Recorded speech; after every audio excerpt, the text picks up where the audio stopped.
Yeah! Woo! Here we go. Here we go. Man, God bless. Welcome in, everybody. Let's get your heads right on a Wednesday. Ben and Woods, 97.3 The Fan. So good to be here with you this morning. I am just as fired up as can be. I think we all are. And just kind of a big, deep exhale. First one's out of the way. I think the players probably feel the same way. Just get that first one done. And let's go win another one tonight. But you're listening to Ben and Woods. We are on 97.3 The Fan. And no loose, oily stool from the Padres last night. If you don't know what I'm talking about, there's a commercial that runs right before our show every single day that talks about this guy's bowels and his loose, oily stool. And it's like the last commercial before you hear our intro. And really, it's every day. And really, it's such a great lead-in for, you know, who we are and what our show represents. But you didn't see any no problems last night, Ben, at Petco Park. But we have so much to talk about today, so much praise to hand out, certainly. Oh, no. Stomach issues again? Stomach issues? Who are you? Your pancreas. I could be the real reason for your diarrhea, gas, bloating, stomach pain, or loose oily stools. I thought it was my stomach. People often do, but any of these symptoms could mean having a condition called exocrine pancreatic insufficiency, or EPI. With EPI, the pancreas doesn't release enough enzymes to break down food, but EPI is manageable. Use the symptom checker on identifyepi.com and speak with your doctor. That's identifyepi.com. Sponsored by AbbVie. I mean, Just live through it like everybody else It's does. very cool. Every morning. At 5:59. That's what I'm like. I'm sitting here with my headphones on. I'm like, all right, Just man, let's kill it today. Clearing the throat, getting ready. Do you hit have the air. loose, oily stool? Good Lord.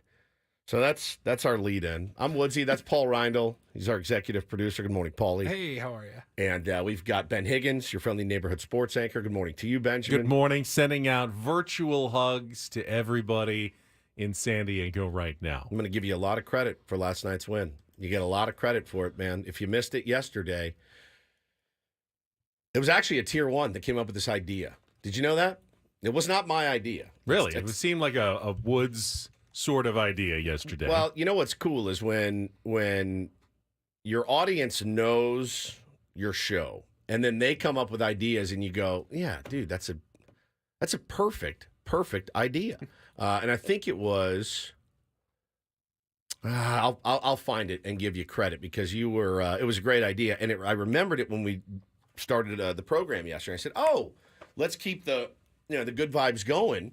And because we all know Ben does not like to give hugs. He said live on the air, you don't hug your own kids. So I said, well, let's give hugs. Let's make you uncomfortable for charity, and we'll give money away. I'll donate $5 for every hug.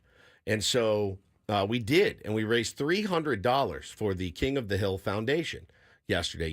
All you had to do was hug people. You'd literally be bankrupt if you were at the game yesterday because I went to the loft and it was just everyone hug wanted to hug you after hug after hug at Petco Park before the game yesterday. It's so good, man. I'm so good. And now you're breaking out of your hug shell. And I watched you hug. You looked great doing it. You really did. You looked like you were an old pro at it. I mean, the mechanics are not overly complicated in terms For of you? I can make things awkward, Yeah, but I thought you did a great job. I guess I'm better at hugging than the old, like a bro hug where you got to start with the handshake and the pull in and then the hug. That trips me up every time. But the straight hug, not bad. Brandon wants to know what was cheaper, the drink tab or Ben's Hugs tab. Ben's Hugs tab was $300, but let me say this. The guy that came up with the idea, he was there yesterday, and I can't find his DM, but he suggested it, and I said, yeah, I'm going to run with it. Forgot to give him credit. But he's like, dude, I'm so glad you did it. And he slid $200 bills across the table to me and said, donate these. So I did. And then you gave 25 hugs or whatever. Wait, 20 hugs for another $100. So we did $300 to Michael King. And then the bar tab was $250, tipped a hundo on top of that, $350. And then Ben paid half of that, which was very mensch-like of you. Yeah, we're not making out like bandits so far in the playoffs, at least financially. Speak for yourself. I hit 3 out of 4 games yesterday, Oh, nice. so I'm actually doing quite well. You're going with the road teams, apparently. I took, they were all getting a run yesterday, so I hit 3 out of 4. The only one I lost was I thought the Brewers would beat, a weary and worn I out told you Mets. I like the Mets yesterday. Yeah, you I told did. you I did. You did. So, man, we have so much to talk about today. First of all, thanks to Baja Ricks for having us out yesterday. It was a great time. This is not an indictment on Baja Ricks. This is an indictment on Ben and Woods. We just are better in here. This is where I feel a lot more comfortable being able to do the kind of show that I like to do for our audience out there. It's loud. There's nothing they can do about that. You had helicopters flying in. You had trolley. They were doing construction on the trolley line. You had guys unloading kegs right behind us. You had the audio dropping off. I mean, it was tough. It's tough. Counterpoint, lobster. Counterpoint lobster. We have That's no true. lobster in studio. There's no lobster today. And I miss that. I do miss that element of the show You at have Baja rally Ricks. roaches. We have rally roaches Wow. everywhere, though. Benny, Paulie, did you take a picture of his carnage? His carnage plate? Oh, I don't know that I got a final shot of the plate. I mean, it it was looked- stacked like a foot high. Though, Well, I mean, you're with going to get, lobster. there's a lot of shells involved. It's not like I ate that much. I mean, once you get the meat out, it's probably about 4 ounces of food total. I mean, it's not. It's, 4 ounces? I mean, This there's a thing- lot of shellage and, just a little bit of meat inside. That's how shellfish works. Go to a fish market. Go to their dumpster. Open it up. Take out the biggest handful you can find. Put it on a plate. That's what it looked like on Ben's plate. You crushed that. My wife is in the chat, and she did arrive home safely last night from Hawaii. and Welcome back, Hannah. Looks nice and tan, and brought some. Well, she went nice and tan. She thanks did. to the Yeah, spray thanks tan. to the spray so. tan. But now she came back. Looks really good. It's great to be home. Felt great too. Felt great to have her home. Real good. You know what I mean? I can imagine. You know what I mean. Yeah. It's good to have her Someone home. to watch the kids. Feels real good. Somebody to fold that laundry, man. I'm telling you, that laundry was piling up, Betty, to the likes of which it took me yesterday. When I got home, I told you guys I was going to be full of anxiety. She just said, "Did you talk about my tan?" Yeah, we I did talked talk about your tan, Mom. I did. Yeah, the day you left, I knew you were on a plane. So we were watching. I was watching the playoff games yesterday, and I kept looking over at that laundry basket of the kids' clothes, and I went, "Bro, it's not going to fold itself. Like at some point, you're going to have to dump it out and just get after it." So I did. Then it took a good solid 45 minutes of nothing but folding and matching, and then you get to the point. You had 2 kids, so you look and you're like, "Who's this? Which belong- one? Yeah, who's this they're kind belong of to?" similar Yeah. sizes, and you're holding it up and going, "Oh, this could be a little bit big for the smaller one, or a little bit small Dude. for the bigger one," and I'm not sure which one it matches to. I totally know that feeling. Like I tweeted the other day, I'm looking forward to her return. I've got some great ideas about how we can run a more efficient household.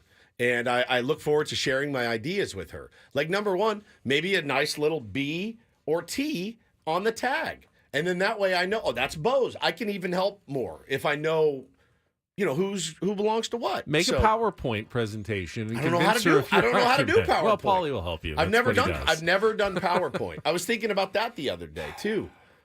If I can make it through life with never having to learn PowerPoint or Excel, if I'm on my deathbed and I never had to do one of either, I feel like that's Be a pretty sad. You're successful you're life. 87. You're on your last legs, and he goes, "Woods, we really need you to learn Excel." No at this chance. point." And I'll say, "Bro, I'm this close. I am this close to death."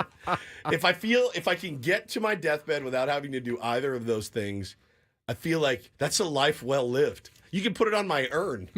Never had to learned do Excel. PowerPoint or Excel, and I feel like I've done a good job there. But it was great to have her home. It's great to just get back to normal. And now today, I get to go down and party with everybody. Yeah, at you Petco missed out on Park. all the I fun know yesterday. I did. Paul was and I were sick. down there, saw tons of tier ones, which was great.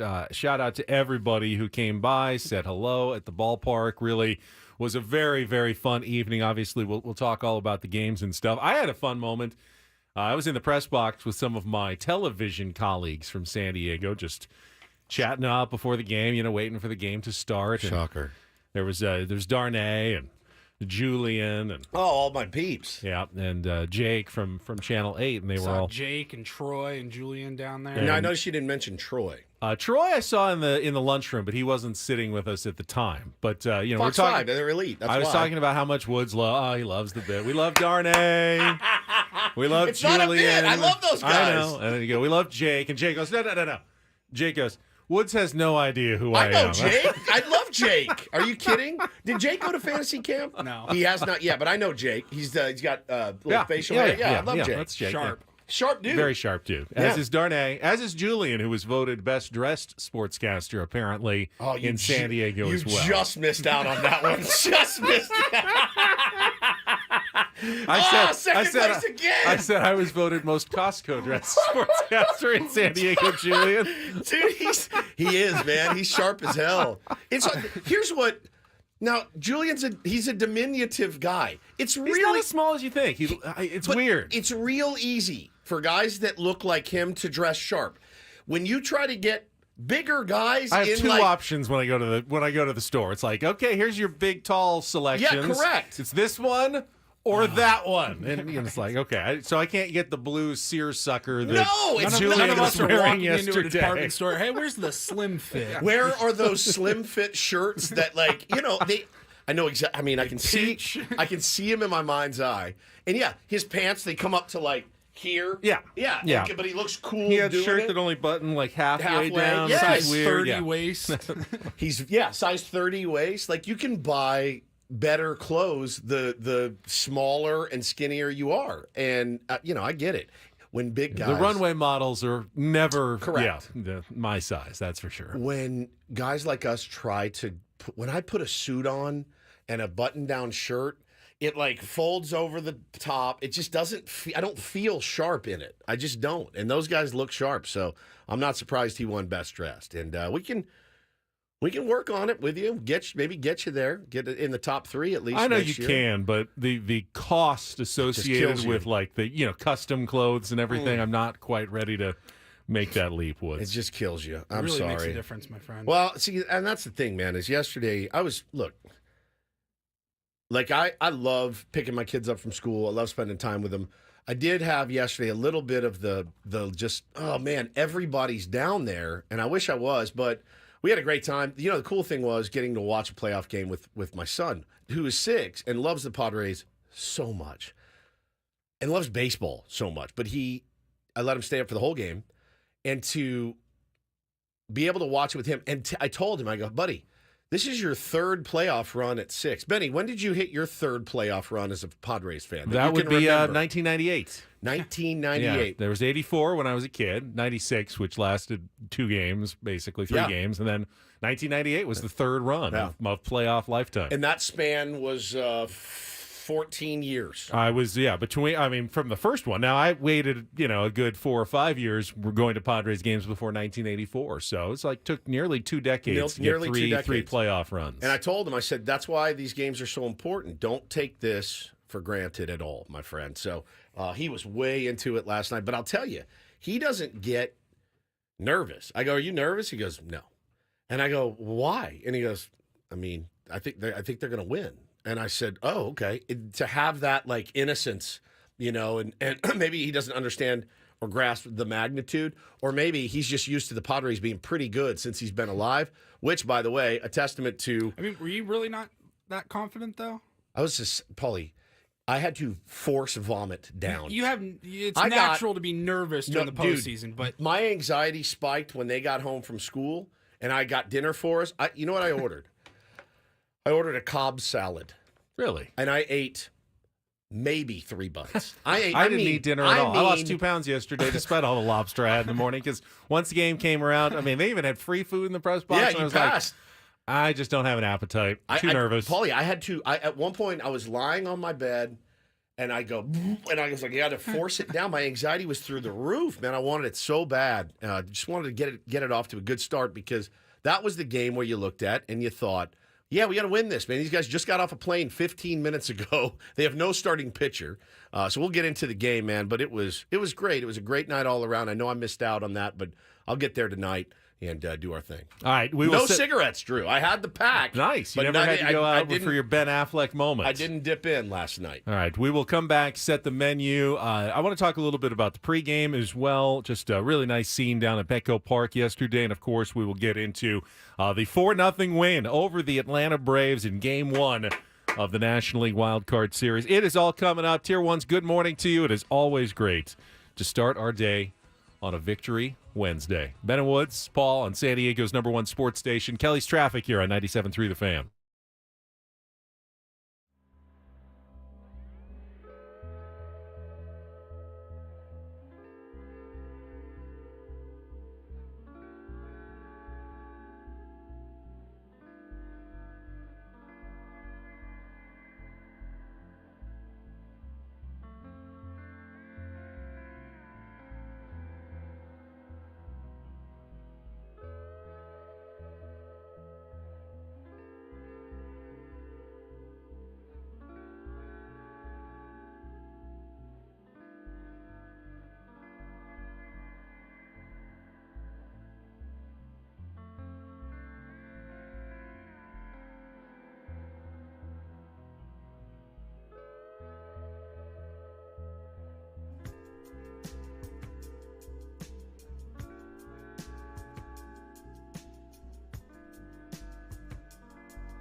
All right, here we go.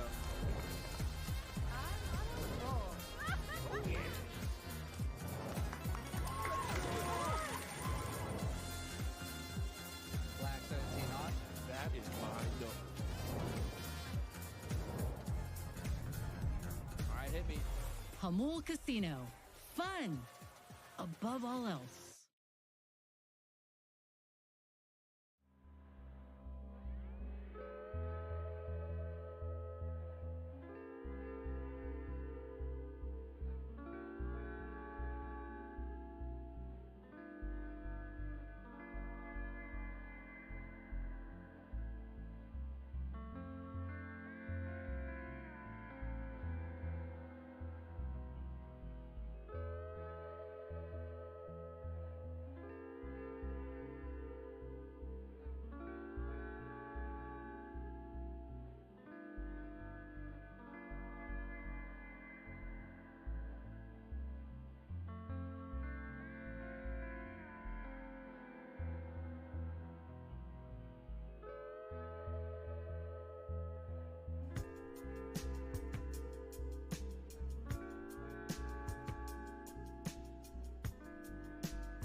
All right, here we go.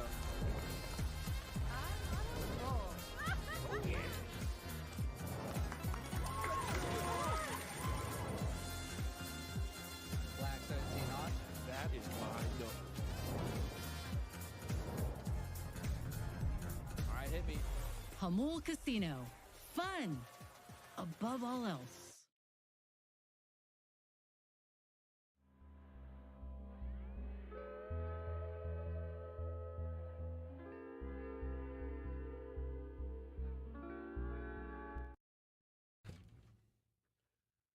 Our buddy John Flynn from down the hall came by before the show started and said, "Did you see Joe Musgrove during the starting lineup introductions when they had everyone on the field?" Now, he was out in the pen, I think, or when they showed him on camera, wasn't lined up with his teammates, just giving that nod and everybody He was going crazy. watching. They were all watching King, I think. I think they were watching King warm up as a unit, a starting pitching unit out together.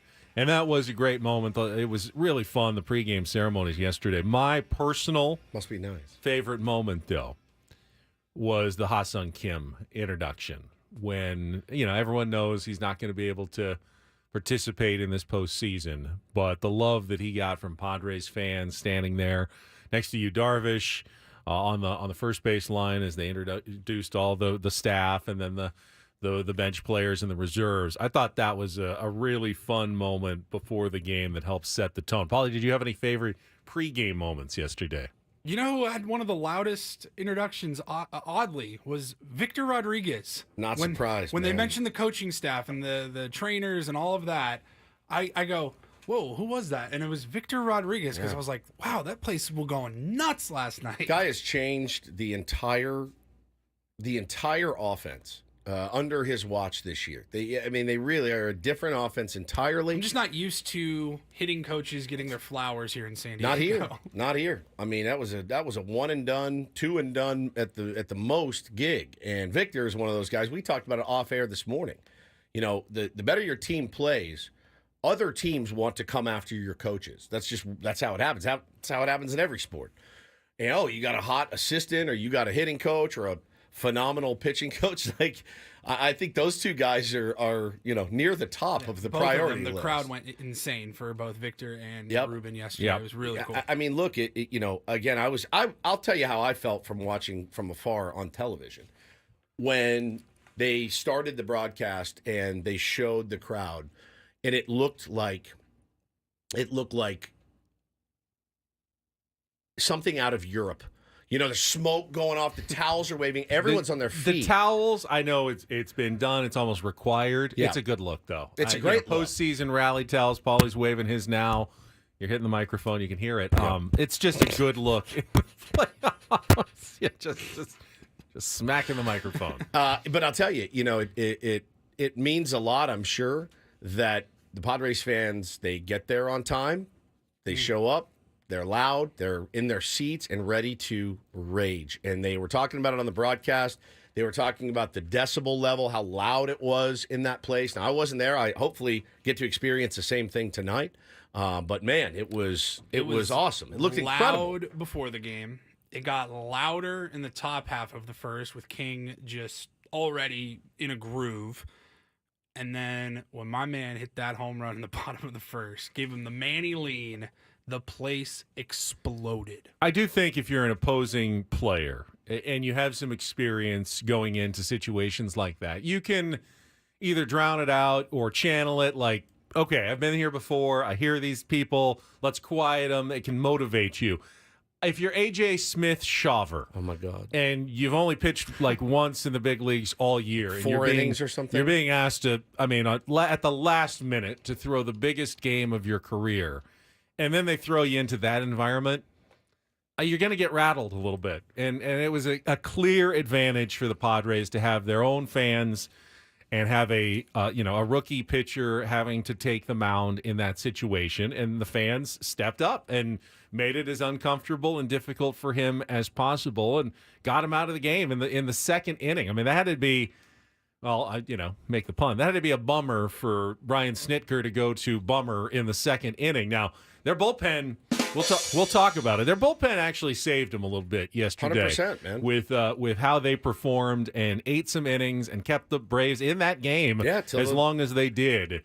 That was probably the biggest win in a loss for the Braves yesterday, to just get to rest a couple of guys and even have a chance at some point to have a route. I mean, they never did, but they certainly could have, 1-2, bloop and a blast. They were within 3 most of that game. Never happened, but, their guys, the back end of their bullpen gave them a shot, which is kind of what they needed yesterday in that game. Yeah, Smith-Shawver grew up in my hometown of Colleyville, Texas, Benjamin, and learned that right when he stepped on the mound. And, good for him. It's where Bobby Witt Jr. grew up as well, went to the same high school. Probably Bobby Witt's a little bit older. But, yeah, man. He's pretty young, too. So Yeah, he is young. How old is Bobby Witt? This dude's 21. Yeah, I think he's older than 21 for sure. Maybe 22? 24. Oh, 24. Okay. Yeah. So pretty good, churning out some pretty decent. Yeah, and you saw this kid. I mean, thrown into that action, the changeup he threw Jerks and Profar was one of the nastiest pitches I've ever seen. It was absolutely disgusting. Snicker said he's got good stuff. He's got really good stuff. Who knows? Maybe let's ease him in next year with some starts against the Marlins. That wasn't, something. it was never the plan to use him. They were forced into it. They took a shot, and the Padres took advantage. We'll talk about it coming up. Our Padres wrap-up, go through all the the highlights and just track that entire game and hear Jesse's calls, which were great. In our next segment coming up, it is a Big League Wednesday. We will have Adam Jones joining us at 7:35 and Bret Boone at 8:35. I'm sure they were locked into all the playoff action yesterday, so we can talk about the Padres, Braves, and the other three series, which, as you mentioned, Woods, all the road teams, the worst seeds winning that first game Not and with all a the chance. road teams. Well, the other three road teams, all with a chance now to end the series on the road in Game 2 today.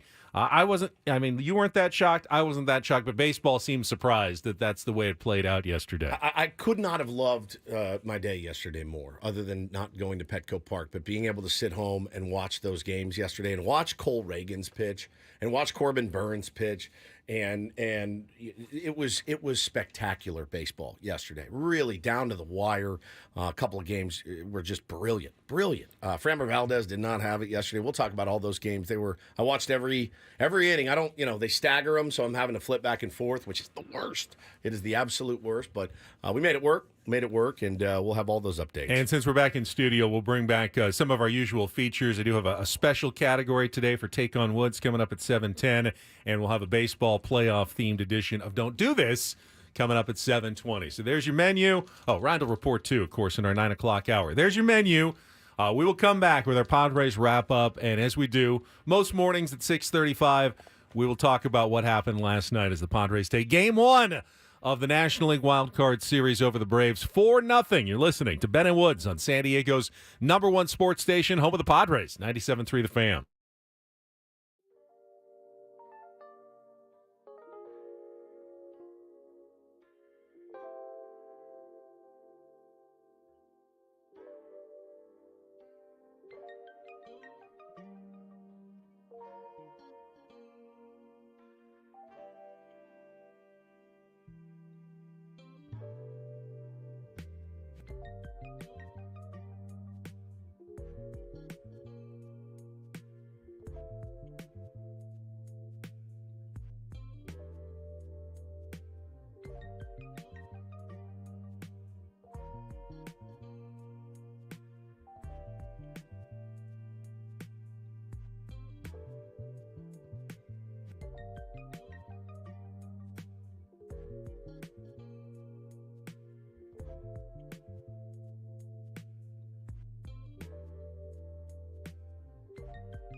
I have been waiting with bated breath to hear the Jesse Agler. Oh, you haven't heard it I yet? have not heard it yet. It's a good one. I assume the Tatis one is the one you're most looking forward to. I mean, all of it. It's a good one. I can't wait to dive Heard into it this game. twice this morning already coming in on a national program. So it was good enough that it's making the rounds. But if you missed it last night, we will get all the highlights for you from the 4-0 win coming up. In fact, let's just do that right after traffic here on 97.3 The Fan. From the 97.3 The Fan Traffic Center, here's Kelly Danick. Traffic is sponsored by Air Max, San Diego's highest-rated heating and air company. Visit them at airmax.com. Little trouble out of the South Bay this morning, guys. Northbound 5 before Mile of Cars Way. Got a collision blocking the 2 left lanes. And northbound side of the 805 before Orange Avenue. Vehicle went up the right shoulder embankment. Also going to find on southbound 15 before Via Rancho Parkway. Collision involving a couple vehicles. One's over the right shoulder, one in the center divide. Looks like tow truck is rolling up to assist with that. Looking for the best in HVAC? Choose Air Max, San Diego's highest-rated heating and air company with free diagnostics on all repairs and estimates. See why over 1,300 happy customers have given Air Max 5-star Yelp reviews. See Air Max today at airmax.com. I'm Kelly Danick with Ben & Wood, San Diego's #1 sports station, 97.3 The Fan. I love winning, man. I love winning. You hear what I'm saying? It's like better than losing. Oh, my God, I'm so stiff. Miss any of the Padres win yesterday? Ben and Woods didn't. What up, crew? We've got you covered with all of the highlights. I like it when the Padres win. Yeah! Yeah! It's the Padres Wrap-Up, presented by Hamul Casino. With thrilling slots and tables and all the best rewards, Hamul Casino has all the fun you're looking for. Hamul Casino, fun above all else. Yeah! Give me a do damage. Do damage! 0-2, swing and a miss. Tony's got 2 more umpires for you when we come back. A scoreless top of the first for Michael King and 2 men left on base. First pitch, Tatis swings, sends it in the air, very high to left, very deep. Laureano is back, you gotta be kidding me. A long home run! First pitch, first at bat, 2-0. Pitch on the way, Gashioka swings, sends it in the air to right center field. Fairly deep, Harris is over into right now. He'll make the catch, tagging at third Cronenworth. No throw from Harris, and a sacrifice fly, Higashioka. It's 3-0. All in 2 strikes. King ready. The pitch is swung on and missed. Strike 3. Another 1-2-3 inning for Michael King, and another couple of Ks. 10 strikeouts in 6 shutout innings, and after 5.5, it's the Padres 3 and the Braves nothing. 1-0. Urshela swings and skies it into right center. Merrill will call off Fernando. The center fielder makes the catch. A 1-2-3 7th inning for Michael King, who is shutting out the Atlanta Braves in Game 1 of this wild card series. Time to stretch at Petco Park. Padres 3 and the Braves nothing. 1 and 2 from Adam. Albies at second, 2 outs. The pitch swung on and missed. Strike 3. Came back with the sweeper and got him. No runs, a hit. Albies left at second, and 3 more strikeouts for the Braves offense. Here's the 1-2, and Higgy swings, sends it in the air, deep to left field. Laureano is back. He is at the wall. It's gonna go! A career high 17 in the regular season for Kylie Gashioka. And the first Padre hit since the 2nd inning is an add-on homer here in the bottom of the 8th. And they are 1 out away from starting the celebration. Here's a ground ball to third, backhanded by Machado. All the way on the outfield grass. Long throw to first in time! What a play by Manny to end the game. Michael King and the Padres shut out the Braves 4-0 in Game 1 of the Wild Card Series. They will go for the sweep here tomorrow night. For our faithful, man, we knew they were going to show up. We knew they were going to get after it, but this was really electric night. Electric scene, really loud. This place gets so loud, and they're just into it. And it's as loud a stadium as we're going to play in, and it's good to have it on our side. Relative to the different homers, that was clearly a big homer in Game 2, 3-run homer. But this one was clearly in front of a jam-packed house. Padres get it done as Robert Suarez holds on in the 9th, 4-0 win. And we're just all marveling because we hadn't mentioned earlier that throw by Manny to end the game. I actually did a little math. I had to remember my geometry, my hypotenuses to figure out how far that throw was from Manny. I came up with somewhere in the neighborhood of 160 feet from the outfield grass in foul territory down the line or close to foul territory. He was in shallow left Put field. that in yards. That's the equivalent of a Hail Mary in football. That's how far you have to throw a football from like the 55-yard line to get it to the end zone is what Manny did on a line. That's the thing. With a baseball. A Hail Mary is you go here all the way down and you just hurl it. And may the best man win. This one, the way he stopped, the way he composed himself, the way he knew, he got it by 3 feet. You don't realize on a baseball field how far that distance is. Unless you're actually down there and you're looking over at first base and going, wait, he has to throw it that far and try to beat a guy who is sprinting, like a world-class athlete who is sprinting from home to first, and he's got to throw it that far and beat him. And get it there. That's like a 55-yard throw. And get it there, quickly on a line. Did it bounce? I approved not it. that one. I think they picked it. I think he got it all the way. One of the better throws you're going to see from a third baseman. And you didn't even see a lot of people. It was just like, that's what you've so come to expect from Manny Machado. Used to it, dude. The fact that man's living room isn't filled with gold gloves is going to kill me. I'm going to make him one myself if I have to. Just gold. He deserves all of it. And again, if you're a starting pitcher or a reliever, whatever, and they hit it to third, you're like, whew, thank God. I wonder if we can get one of those on Etsy or Etsy. something. Like we got gold records for ourselves. Yeah. Let's get him an Etsy gold glove. I'm sure he'd be really appreciative of some turd from us. Now, he won a platinum glove in the American League. He did. With the Baltimore Orioles. So, no, he's got some trophies. One. Yeah, just the one. It doesn't make sense to me. It's ridiculous, dude. Ridiculous. So, yeah, working backwards from that game, that was obviously, the last play of the game, absolutely beautiful. Kyle Higashioka coming through with 2 RBI last night, productive out on the sac fly, and, of course, the big bomb was great. We talked Monday about the swings that he was getting off. He had a couple good swings last night. Actually, I think 3 really good swings last night, and one of them left the park. Just quiet dude, goes out, does his job, just phenomenal.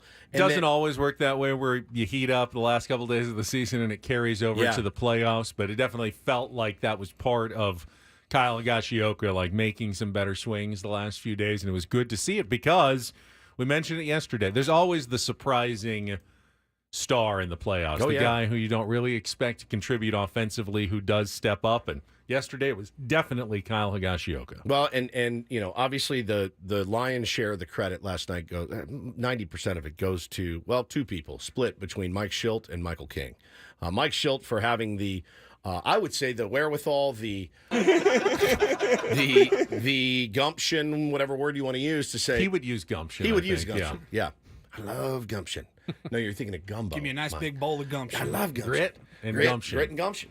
And to say, no, like, this is who we're going with. And for him to be rewarded by Michael King's performance last night, he was a magician. He was an artist. He was painting. He was brilliant. It was just so satisfying to watch. It was aesthetically everything you wanted. He didn't get into deep counts. He just attacked the zone, Benny. And I can't say enough good things about what that guy has done. And also, it doesn't hurt. He's literally the nicest guy that we've ever covered. Literally. Like, there's no one nicer and kinder and better than Michael King. And to see him have that success for our team is just incredible. And he's an incredible dude and even incredible pitcher. Gave up those 2 soft singles in the first inning, had the runners on the corners, strikes out the side, gets Soler looking, foolish on a swing. And I heard Kyle Higashioka say after the game, or Michael King said that Kyle said, hey, let's save some of those strikeouts for later in the game. It's great, but we don't need so many strikeouts. Well, he just kept piling them up the entire game. It wasn't really about soft contact. It was about the swing and miss. Yet, still pretty efficient. I mean, they took him out, and he was still 89 pitches, I think, after 7 innings. In fact, I saw some people going, you sure you want to take him out of the game right there? And Mike Schilt said, well, got 4th time through the order was coming up. We got our bullpen. We believe in those guys. And, yeah, I don't think Mike Schilt made any missteps in that game yesterday. Nor do I. Michael King now arguably the best postseason first start in history. Yeah. Honestly. I mean, there's been great postseason games. It was number 2 in Padres history in terms of strikeouts behind Kevin Brown's 16 strikeout masterpiece in the division series How in far 1998. did he go in that game? I think he went 8 in that game, if I'm remembering correctly, against the Astros. But that wasn't his first playoff start. This was Michael King's first playoff start.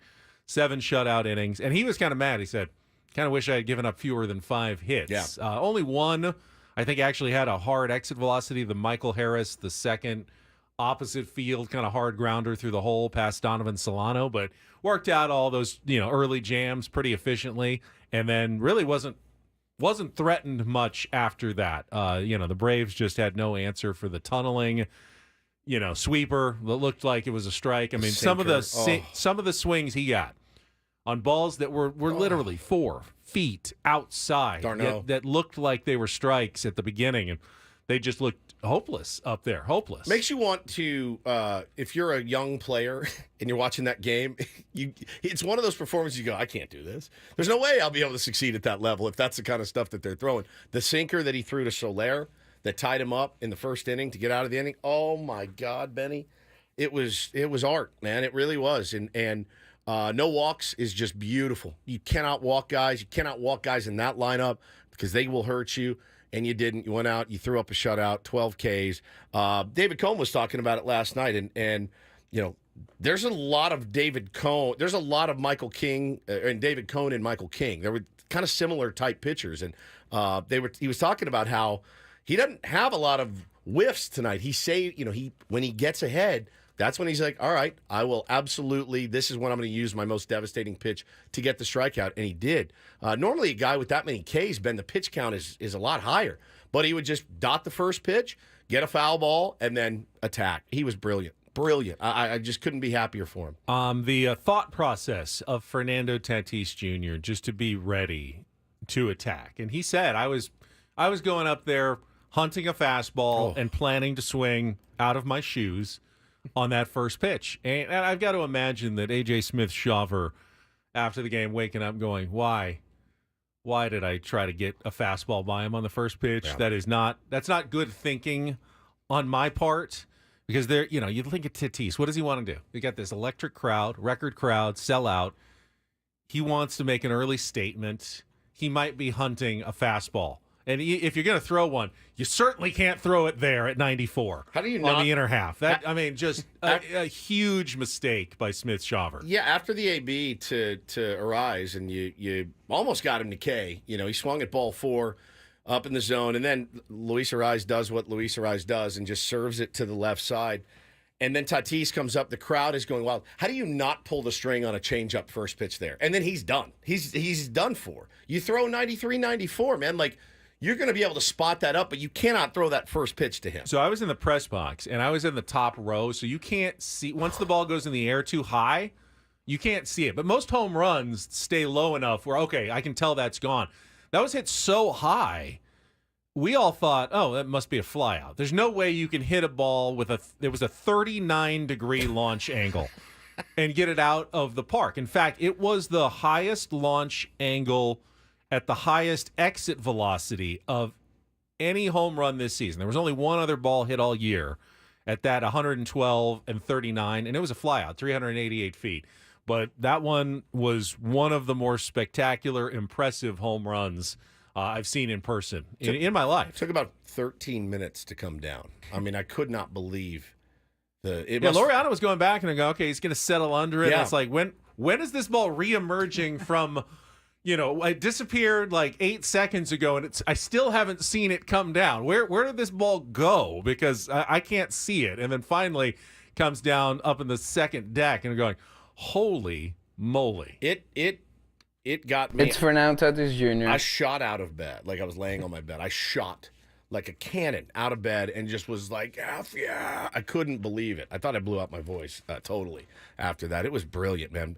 Our buddy Baseball Nick was in the house. He said Petco was shaking when that happened. I love that, man. I love that. It was amazing. Record-setting crowd, which we've said 25 times this year. No, 46 times. Pretty much. I Like mean, every like they somehow are getting more and more fans in there, and every big game it's the new attendance record, and I think it was 47,600. did a Braves fan catch it? Somebody said, I think a Braves fan Were there Braves caught fans there? I didn't I saw see. like 2. I didn't see any Braves Adam fans. Klug Yeah, was that's there. right. Okay, I Yeah, saw 3 then. Yeah, 3. I did see Adam. Yeah, that's insane, man. Absolutely insane. How many record crowds can you have, Doomslayer? That's a great question. I think we're going to push the envelope here. I mean, I would expect them to break it tonight. Whatever the fire marshal says that we can do, I think we will do. Why wouldn't you, man? That place was electric on television. You guys were there. It is just incredible, man. Just incredible. The Dugout Dirt says 97.3 not having a familiar voice till late night was dog S. I don't know what that means, man. I wish I could help you. Like on the air after the game? Sammy was on the air. Sammy did the whole pre and post game post-game. show. Went late into the night last night. Clarify your comment, please, sir. So after the game, and I want to get to this coming up, Fernando Tatis Jr. had some really poignant comments about Peter Seidler. And, we've heard Fernando speak enough, and, we kind of understand what he's focused in on the game, but he really took a moment at the podium at the press conference last night to actually reveal a little bit more than had been previously known about his relationship with Peter Seidler. And I want to play some of that for you when we come back at the top of the hour if you missed it. Some really, really good stuff after the game from Fernando Tatis Jr. I want to talk about what you want to see from the bullpen going forward as well. Only used 2 guys yesterday, Adam and Suarez. What's the plan today? Is it hopefully as obvious as I think it is? We will talk about that as well and take on Woods. All coming up next on San Diego's #1 sports station, home of the Padres, 97.3 The Fan.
It was well discussed yesterday that it was Fernando Tatis Jr.'s first career playoff game in front of fans. Of course, in 2020, had the empty stadium as they took on the Cardinals and then the Dodgers in Texas, and then he missed the entire 2022 postseason with the injury and the suspension. Was not part of the team that year. And, just coincidentally, whatever, I guess, you're always going to have anniversaries around this time of year, but yesterday was the 4-year anniversary of his only 2 career playoff home runs, which came, of course, against Mike Shildt and the Cardinals. And someone asked Mike Shildt, you remember those home runs that he hit against you? He goes, yeah. Yeah, I remember those ones that he hit against us. And, that was the game that they had won game 1. And they were ahead in game 2, going to eliminate the Padres quickly in that 2020 playoffs. And for Tatis and Will Myers, both hit 2 home runs with a big comeback to win game 2, force the game 3, which was the Stammen bullpen day that they shut out the Cardinals to win that series. So, yes, Mike Shildt was very familiar with Fernando Tatis' playoff heroics. Listen to this. Jeff Sanders asked the question after the game yesterday. You were in the visiting dugout when Tatis hit his first postseason home run. Really? Might have been. Yeah, it was. Really? Oh, really? Oh, really? I forgot. He remembered. But what we did not know about, and we found out last night from Fernando Tatis Jr., is what was going on during that 2022 playoff run when we were so excited. San Diego was behind the team. Juan Soto had gotten here. You beat the Dodgers, and everyone's going crazy in San Diego while Fernando is, unable and not allowed to be with the San Diego Padres. And he talked about, because he was asked a question about Peter Seidler and, playing for Peter and the impact of Peter on this season. And he shared a lot about what happened in that 2022 season after the game last night. And I wanted to play that this morning here for you. And for you, how much of the memory of Peter Seidler hangs over all of this? He's in the front of it. Me and Pete definitely had a relationship, like stuff that probably nobody knew. Is like when I had my surgeries and I got my suspension, like Peter was sitting in my house with me in the afternoon after all my surgeries. He came a couple of times to my house and had beautiful conversation with him of how San Diego was going to look the next 3 years, the next 5 years, the next 10 years. And, what he has for the city and the love that he had for all of us, it was just unconditional. And, we're definitely doing this for him, and we're definitely pushing harder for him, especially myself. And, every step that I go from here in my career here in San Diego, he's definitely going to be in my right shoulder, probably in every single special moment. Dude, that just got me good. Yeah. That is unbelievable. Might be one of the best things I've really ever heard him say in terms of speaking from the heart. And obviously I knew he loved Peter just like everybody did. But for me, picturing Peter knocking on Fernando's door and going, hey, mind if I come in? Just, sit down, shoot the breeze for a little while. And just, I don't know why that image last night, I felt like that's going to stick with me for a very long time. Yeah, me and you both. I remember talking about it at the time and, having the feeling about Fernando that, hey, man, you have the most talent of anybody maybe I've ever seen on a baseball field. You're young. You still got time to turn it around. I don't know that he does with a different owner at the helm. Maybe, but a guy that's able to be empathetic and sympathetic and go over to him and tell him, hey, man, this isn't the end of the world. And we had heard that they watched those games together. Remember that? We talked about that. They watched some of those games together, and it had to gut Tatis to not be out there with his teammates. But when you do something that screws everything up, there's certain people that are like, well. Life's gonna continue. Everyone will adapt to me. You got a real sense that Toddy took it pretty hard, and that Peter was really there to help him. Realize, hey, man, you're a human being. You're going to be fine. Going to give you a second chance. I still love you.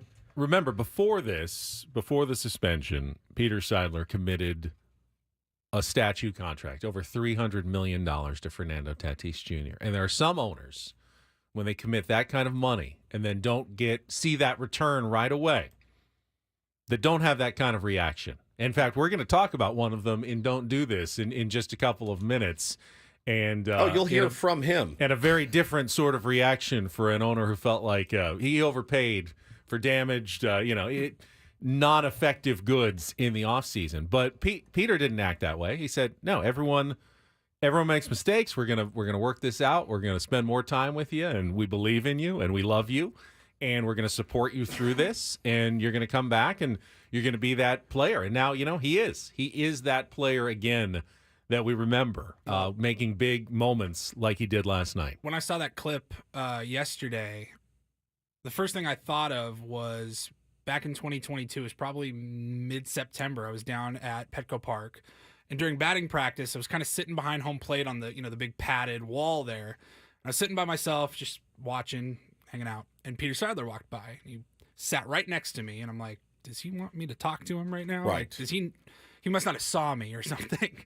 And he starts talking to me, and we talked for about 10 minutes. And he was talking about Fernando. And I asked him, how's he doing, like, mentally? Like, how this he wants to be on this field. How's he doing? And he said he's going to be okay. And Peter told me they had just done a short, they do the 2-game trip to Seattle like every year. Yeah. They had just gotten back from that. And he goes, I invited him personally to come out there, fly out there with the team. He sat with me during those games. And I pointed at Julio Rodriguez. And I said, who does that remind you of? And Fernando said, I'm going to be that guy again for you, Mr. Seidler. Dang, dude. And Peter told me that. And damn it if Fernando didn't hold up his end of the bargain. So sick. So sick. Let's keep it rolling. Do it again. Do it off Max Free tonight, man. The kid was built for a moment like that. Yeah, that was so electric. So electric. Got a special category today for Take on Woods if you want to join us and battle Woods in our 5-question musical trivia challenge and win tickets to see Cake this Saturday at the brand new Front Wave Arena. You can call right now, 833-288-0973, 833-288-0973. Call now. Get a player game in a couple of minutes. Is it as obvious as I think? Yesterday, Michael King, 7 innings. Jason Adam in the 8th. Robert Suarez in the 9th. Today, Joe Musgrove, 7 shutout innings. Jeremiah Estrada in the 8th. Tanner Scott in the 9th. Why not? Is that... am I underthinking this? Is Mike Shildt still going to go with Robert Suarez in the 9th if it's a close game after he pitched yesterday, or is he going to kind of save his rested guys and go kind of in an alternating fashion in his bullpen? I think it would be dumb to even plot it out, because Joe Musgrove could go 4. You know what I'm saying? Like you're gonna. I know, but let's think for the best. I expect Joe Musgrove to pitch well. I don't know that he'll go 7, but it could be Adrian Morejon, then Jeremiah Estrada, then Tanner Scott. Are you going with your rested guys, or are you going with? Clearly he must think Adam and Suarez or maybe his 2 top guys. He's aggressive. He saw that win in front of him. He went and took it. Now, do you use those guys again because you believe in them, or do you go with your rested guys? I think it's matchup dependent. Yeah. I think it's health dependent, all that. Again, what a luxury and embarrassment of riches for Mike Shildt to have tonight. Doesn't mean just because Tanner Scott didn't pitch yesterday, he'll be effective today. We have no idea. You really don't. But you sure like your chances with Tanner Scott going out and getting a Matt Olson or another one of their lefties in a big spot. I really feel like it's just going to, whatever the situation dictates is what he's going to do. Adam, I would imagine, is good to go today, and I would imagine Robert Suarez is good to go today if need be. Suarez got the job done in the 9th, but first swing was a well-hit ball the other way. From a really good hitter. Second batter was a well-hit ball the other way. This is a line drive single.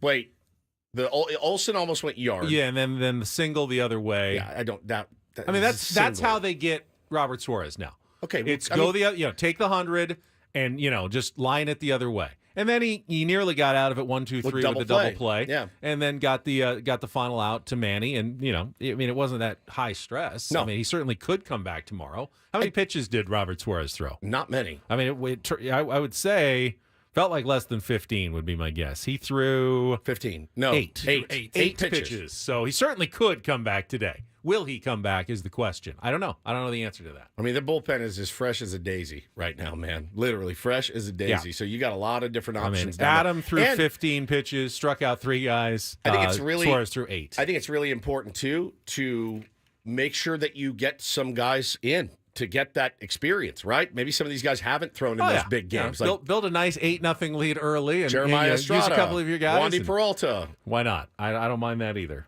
It's just going to be situational. But I think both of those guys will be available today if you need them. All right, let's play our game. We didn't do it yesterday. It is time today for Take on Woods.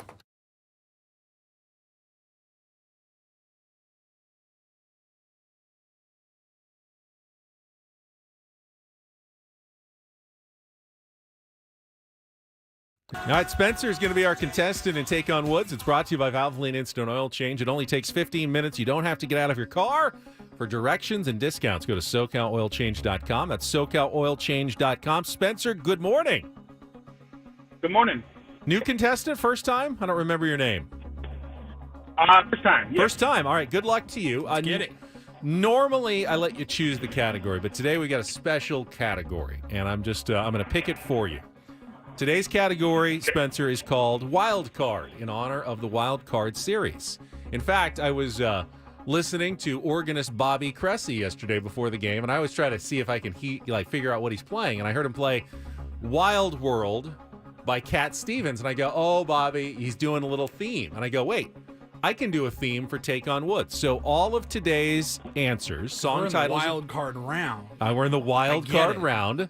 All of today's song titles and artists include the word wild somewhere in their name. You okay with that, Spencer?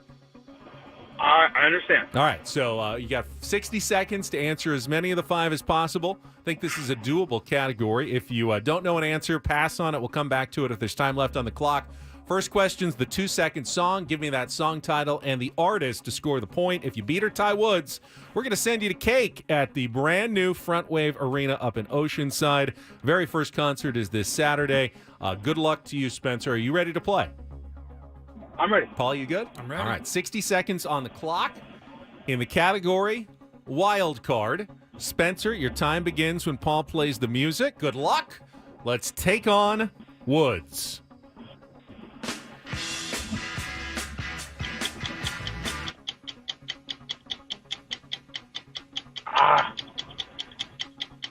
Wild.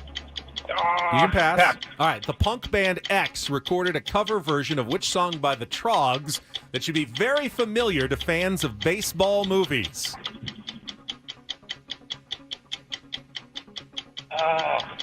Major League. Think Major League. Wild Pitch. Correct. Wild Thing. Which 70s band from Mingo Junction, Ohio is best known for their hit Play That Funky Music? Holly and Candy are 2 of the characters in which Lou Reed's song inducted into the Grammy Hall of Fame in 2015. Wild Thing? No. Ironically, which English singer gained fame for her 1981 debut hit Kids in America? I say just give him Wild Thing. I'll give you Wild Thing. 1 point. It's not going to win. It's not going to matter. Yeah, I don't know. Do you want to give him the cake tickets anyway for calling in, or we'll save him for later? Woodsy, let's bring him back in. Have some integrity on the show. I'll leave the answers floating out there for everybody to play one more time here. All right, Spencer went. It's your turn now. Special category today. 60 seconds on the clock. I think, you know what? Go ahead. All right, 60 seconds on the clock. Your time begins when Paul plays the music. Good luck, Woods. Let's take on Spencer. Born to Be Wild by Steppenwolf. Correct. The punk band X recorded a cover version of which song by the Trogs that should be very Wild familiar? Thing. Correct. Which 70s band from Mingo Junction, Ohio, best known for their hit Play That Funky Music? It's KC and the Sunshine Band. It is not. Holly and Candy are 2 of the characters in which Lou Reed's song inducted into the Grammy Hall of Fame in Take a Walk on the Wild Side. Correct. Ironically, which English singer gained fame for her 1981 debut hit Kids in America? We're the kids in America. Whoa. What's the category? I don't know. Should know it.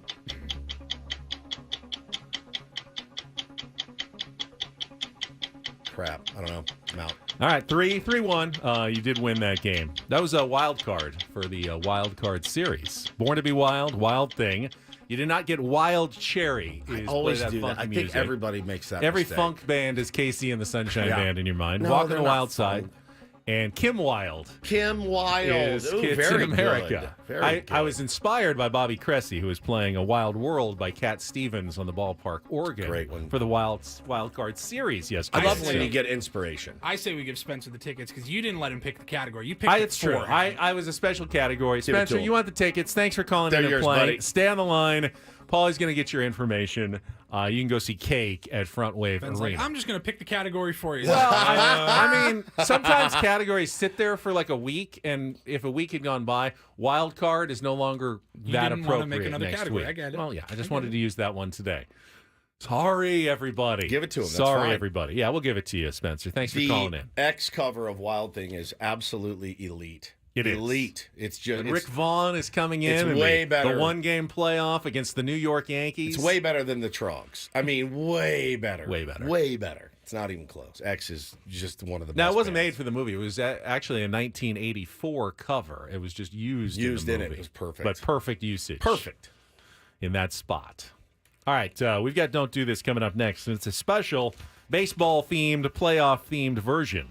We'll mention that owner that we talked about. This was unreal, man. And a little bad behavior at Petco Park last night as well. All coming up in Don't Do This after a check of traffic here on 97.3 The Fan.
All right, here we go.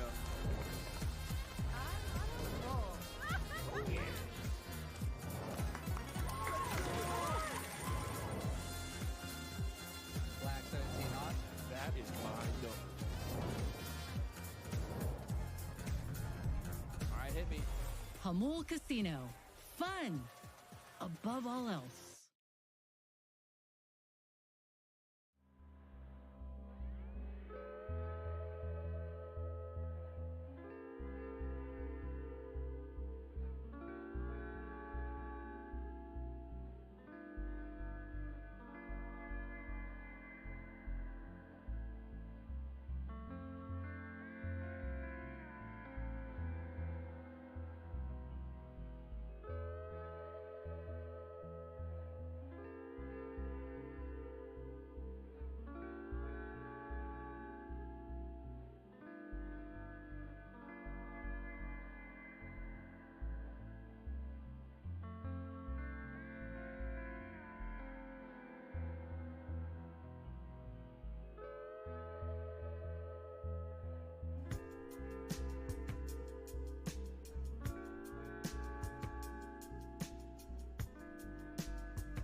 Hamul Casino.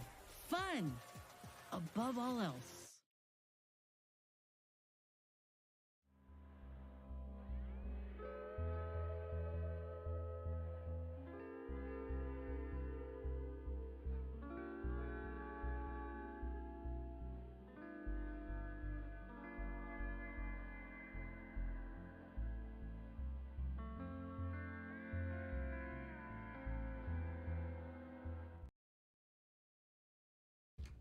So you actually called this yesterday, if I remember correctly. I did in our opening segment. You expected it to happen. Yeah, she had every game. Because last night, in the bottom of the fourth inning, you might have heard, and even if you were following on social media, you might have seen people commenting on the fact that a Beat LA chant broke out at Petco Park. And then I saw people panicking like, we're getting ahead of ourselves, people. They haven't even beaten the Braves yet. Well, let's not focus on LA. No, that's not what happened. And credit to Jesse Agler, who was really on top of it on our 97.3 The Fan game broadcast of what was happening. The don't do this moment during the game in the stands last night at Petco Park. 2 down here in the bottom of the fourth inning. It was just a little bit of a ruckus in the stands down the right field line. And, I mean, it was like multiple sections worth of people kind of all looking at the same thing. And then some boos, and now a Beat LA chant. So if you're going to put one and one together, there was a Dodger fan down there trying to cause some trouble. Dodgers, of course, waiting for the winner of this series. I had a buddy text me, and he goes, I am 3 rows behind this redacted sitting in right field, and he's starting S. He's trying to start a fight. He's trying to get under Padres fans' skins. It's a choice, and a really, really obnoxious choice to go to a wild card playoff game featuring, again, the Atlanta Braves and San Diego Padres wearing Dodgers gear. Yeah. I mean, you really want to be a troublemaker if you're doing that. Yeah, I said it yesterday. You'll see them. They'll be in full gear. They always are. It's like, hey, man, it's the Padres taking on the Astros right now, and you're in your full gear walking around Petco Park. That's fine. Whatever. They'll beat their chest. And that's what a true fan does. Okay, whatever, man. At this point. Rent-free, bro. Rent-free, bro. Little bro. But, like, I'm not going to Dodger Stadium, but if I'm not going to Dodger Stadium in full Padres gear, going out into right field and being like, what's up, mother Can you imagine? It's Yeah, a death Dodgers against Brewers, and you go up to a Dodger-Brewers game at Dodger Stadium wearing full Padres regalia. I'd laugh at you. I mean, great, you're a diehard Padres fan. But not just going, that's just but dumb. standing in your section. Yeah, and waving them doing up. Come on. Whatever. You know. So funny, dude. Whatever. So funny. Ryan Cohen's in the chat. Ryan, stick around. That's all I'm going to tell you. Ryan, stay right here on 97.3 The Fan. The next story we have for Don't Do This was pretty spicy yesterday. As you know, the Arizona Diamondbacks missed the playoffs, and one of the guys that probably helped contribute a lot to them missing the playoffs was one of their big offseason signings, Jordan Montgomery, who won a World Series for Texas, signed very late. Scott Boras client, just did not go very well for him. 6.23 ERA for the Snakes last year. He has a $22.5 million player option for next year. Player option is the key word here. Listen to what his owner, Ken Kendrick, said on Go ahead. Burns and Gambo. Listen to Burns and Gambo. This is Arizona Sports Radio, you say? Yeah. Okay. Sounds like New Where York. is the honor? Where's the honor? Signing Jordan Montgomery and Erod. I'll stick with Montgomery because Erod. Jordan Montgomery. Jordan. Signing Jordan Montgomery and Erod. I'll stick with Montgomery because Erod was hurt for a lot of the year, and we didn't get to see him in a full season. But Jordan Montgomery was $25 million, and he pitched to an ERA well over 6 and got demoted to the bullpen. How disappointed are you in that signing? Let me say it the best way I can say it. If anyone wants to blame anyone for Jordan Montgomery being a Diamondback, you're talking to the guy that should be blamed. Because I brought it to their attention. I pushed for it. They agreed to it. It wasn't in our game plan. You know when he was signed right at the end of spring training. And looking back, in hindsight, a horrible decision, to have invested that money in a guy that performed as poorly as he did. It's our biggest mistake this season from a talent standpoint. Oh, my God. And I'm the perpetrator of that. Oh, my God. Well, you can kiss every free agent goodbye. I see what you're trying to do. You're trying to take some heat off your GM and go, he didn't want this. I wanted it. I pushed for it. It's blame me, which I understand that sentiment. But do you realize what your words are going to cause? When you say that you made a horrible signing and a terrible decision, how do you think Jordan Montgomery is going to feel about that? Do you think he wanted to pitch poorly this season? No, he didn't. Of course he didn't. Do you think other potential free agents are going to see that you say that publicly and have some second thoughts about the Arizona Diamondbacks organization? Yeah, possibly. So was he absolutely trying to get Jordan Montgomery to not pick up his player option of, what was it, $27.5 million? 27.5? So you think he's playing a devious game as well? Yeah, I mean, it's a risk you take, 22.5. If I'm Jordan Montgomery, here's what I do today. I put out a statement, and I say, nobody wanted to pitch better for Mr. Kendrick and the beautiful fans of Arizona. I take the responsibility for pitching as poorly as I did. I'm so excited to pick up this $22.5 million player option and show you guys what I'm capable of doing. Thank you so much, Arizona. I promise you I will be back.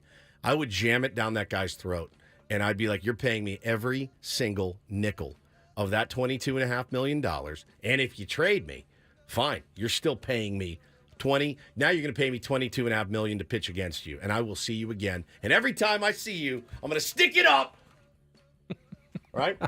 And, I mean, it's he thinks he's getting leverage by doing that. It's not. You're not. You've just cost yourself. And his agent, I think, is Boris, unless he fired Boris because of the late signing. He might have been the one who fired Boris, I think. Whoever the agent is right now is like, oh, yes, dude. We're going to go somewhere where you're wanted, or you're going to pitch there, take whatever role they give you, bust your ass in the offseason, but at the end of the day, you're making $22.5 million.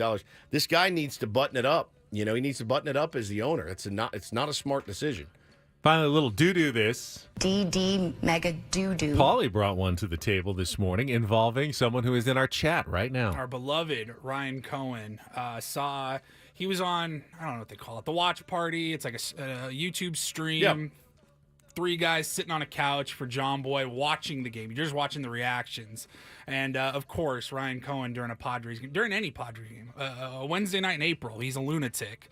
You can only imagine him in the postseason, and he predicted that big home run there in the bottom of the first inning. Fernando's about to watch one of them. Fernando's about to launch Fernando's one. about to hit. No way. Fernando. Yes! Get it, Fernando! Get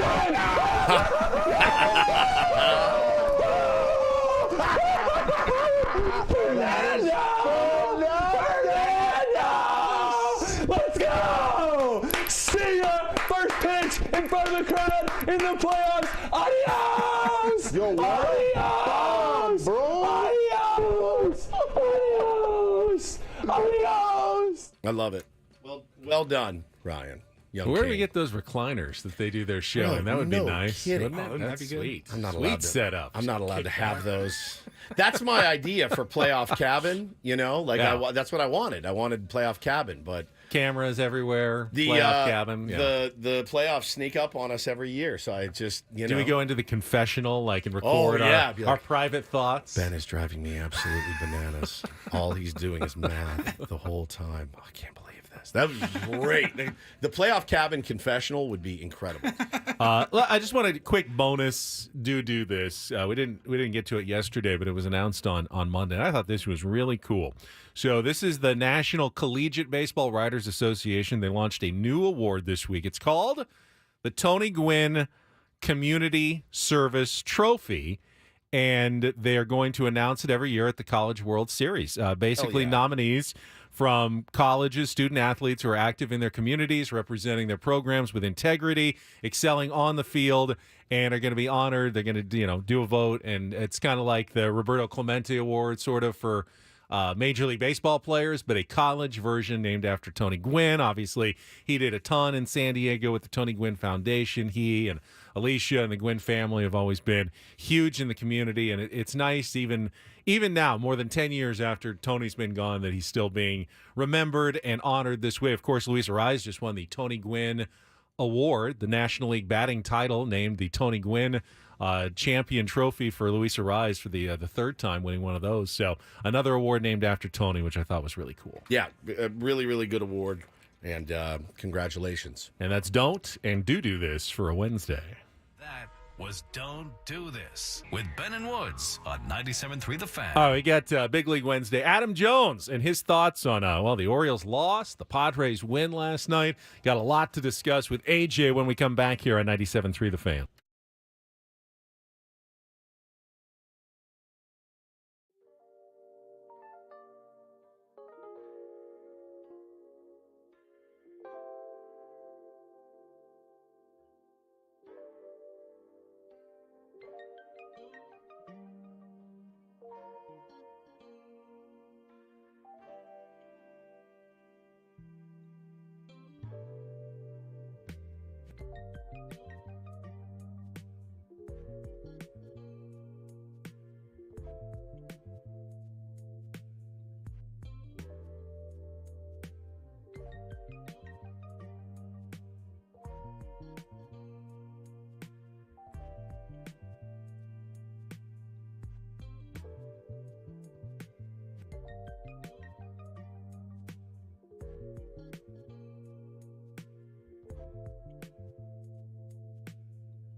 Feels like the big leagueiest of Big League Wednesdays here when you get to the postseason. I saw Paulie ran into now a former Major League Baseball manager last night at Petco Son of Park. a bitch, man. Son of a bitch. Probably going to be a very hot name this offseason. Oh, he's always a hot name. I know you think he's always a hot name. Yeah. But what's up? Yeah, I was just saying you ran into a former Major League Baseball manager at the Manager of the ballpark year. last night. A manager of the year, yeah. Reigning still manager of the year until a few more weeks. Was he just walking the concourse? Give him a or big what? hug, and he hurt me. He's so strong. so built. Was he just walking the concourse? No, he came up. We were texting, Okay. and he was like, because he said you guys were texting in the morning, and he was like, "Oh, you're not going to be there, huh?" He's Yep. giving you Gotta a be little S for Had to be it. a dad, dude. That happens. So he texted me, and he said, "Oh, I'm sitting over. Let me know. Swing by and say hi and talk to him. Catch up for a few minutes. It was good. Yes, Love that guy. Skip Schumacher is who that was. Sweet by the angel. way. Paulie posted a picture, I was a little jealous because I was there, but I didn't see Skip. But Paulie did. But speaking of big leaguers, we got Adam Jones standing by to talk playoffs, Padres, Orioles. That was a tough one against the Royals yesterday. We'll do that right after traffic here on 97.3 The Fan. From the 97.3 The Fan Traffic Center, here's Kelly Danick. Traffic is sponsored by Valvoline Instant Drive to Oil Change, your trusted instant drive to oil change. Still a real challenge getting out of the South Bay this morning. Still a vehicle accident, Palm Avenue on-ramp to northbound 5. Up ahead, a crash has cleared out of the left lanes near Mile of Cars Way. Northbound 805's had its moments as well. Earlier crash around Orange Avenue kind of made a mess of things.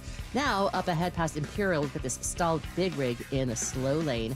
Also, westbound 54 clearing an accident near Highland. Watch out for some residual there.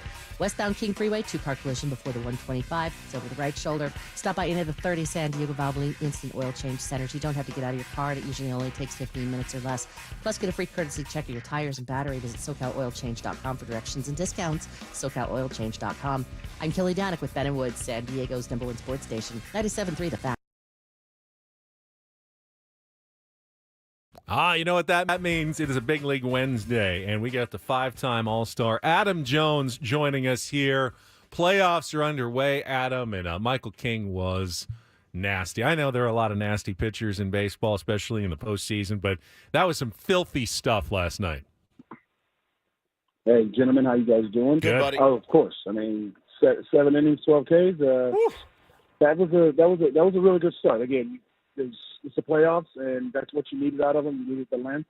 That's what it's been missing from a lot of teams in the last few years because, as you've seen, the high leverage pitchers come into the game the second there's a scare. But I think it was really refreshing to see a few starters throughout baseball yesterday. Yeah. In the first game, the wild card go 6+ innings with King, Skubal, Burns, Reagans, Severino. I think it was really refreshing to see that as a fan also. You know, it's funny, man. I watched every game yesterday. I didn't get a chance to go down to Petco. You got a shout-out on the broadcast last night, by the way. Did you hear that? I heard, yeah. Yeah. A friend sent me the video, Yeah. The clip of it, because Tatis was blowing the bubble, catching the ball. And, I mean, hey, anytime they can continue using the name and any references, I'll take it. Obviously, Tatis is a premier defender. So if you are including me in that, I would take it. He's a platinum winner. I only got gold. So I would say he has, I got a few of them, but, he's already, in that year, he's already accomplished. But hey, I'll always take the publicity. Oh, 100%. As long as it's something good, you can say whatever you want about me. Usually, AJ gets shout-outs when anytime Manny gets robbed. Anytime Manny gets robbed. Oh, wow, Adam he hasn't been Jones. robbed like that since Adam Jones. Got him. You know that still sticks in his craw. You know it does. I told him to pull the ball. Stop going that way. I know you can go that way, but go the other way. Go right center on high walls. You know what I mean? Petco's a very easy robbable ballpark. You know what I mean? Go directly right or just pull it where they can't hit it. There's no chance they can catch it. Man, I was watching those games yesterday, and, we always talk about it, AJ. We talk about pitching in the postseason, and Cole Reagan's, or Tarek Skubal to start, was absolutely filthy and said, he goes, I was as nervous today as I was when I made my debut. Huh. And he did Michael King said he wasn't nervous at all. It's crazy. It's weird. I mean, it's like sociopathic to not be nervous, but Skubal was ungodly. And then, Framber was not bad. They just got to him early. Bullpen came in and settled it down. But the guy I was most impressed by was Cole Reagan's. And I know it was against your Orioles. Corbin Burns was also phenomenal. Cole Reagan's was disgusting. Disgusting. Disgusting. And I watched a lot of his.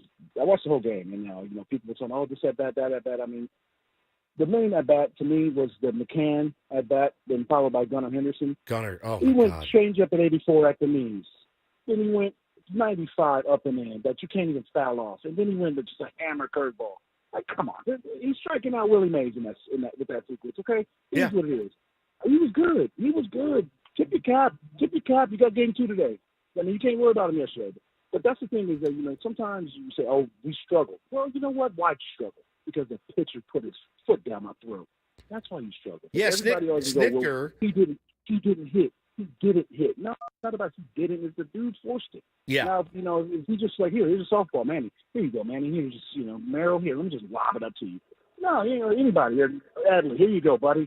They're not going to do that. These guys are going to be nasty. They're going to – it's the playoffs. They're going to bring their best. And I think what is good about it is that the Royals, who haven't been on the big stage in a while, the Tigers, who haven't been on the big stage in a while, you got 2 really, really good starters, and they just happen to be lefties, that showed on a big stage yesterday that they're ready for the moment. Okay, Skubal saying he's nervous, I think that is great. I think the little kids hear that.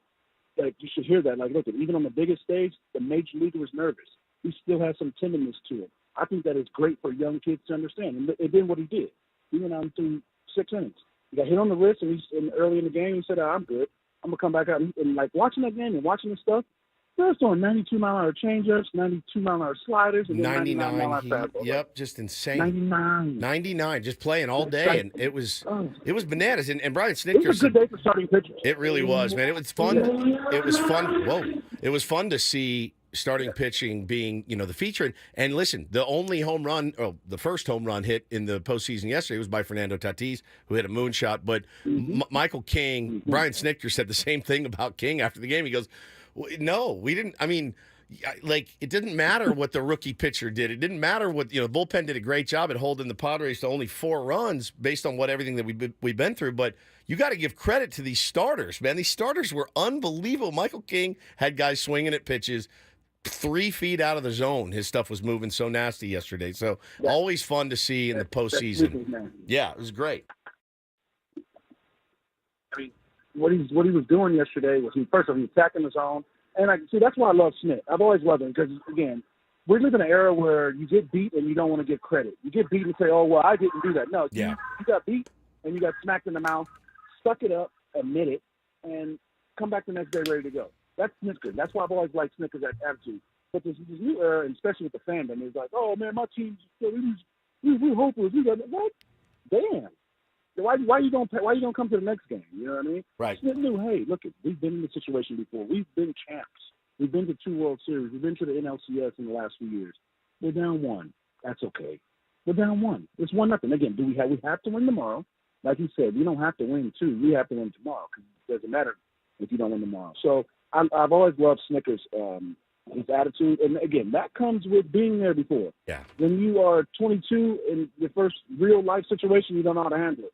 But when you're 40 and that same situation arises, you know how to handle it a little bit better. So I think that the Braves are very, very veteran, and especially with their leadership is very, very veteran. So I don't think there's any panic on them. Could they have been tired from playing a doubleheader and then flying across country?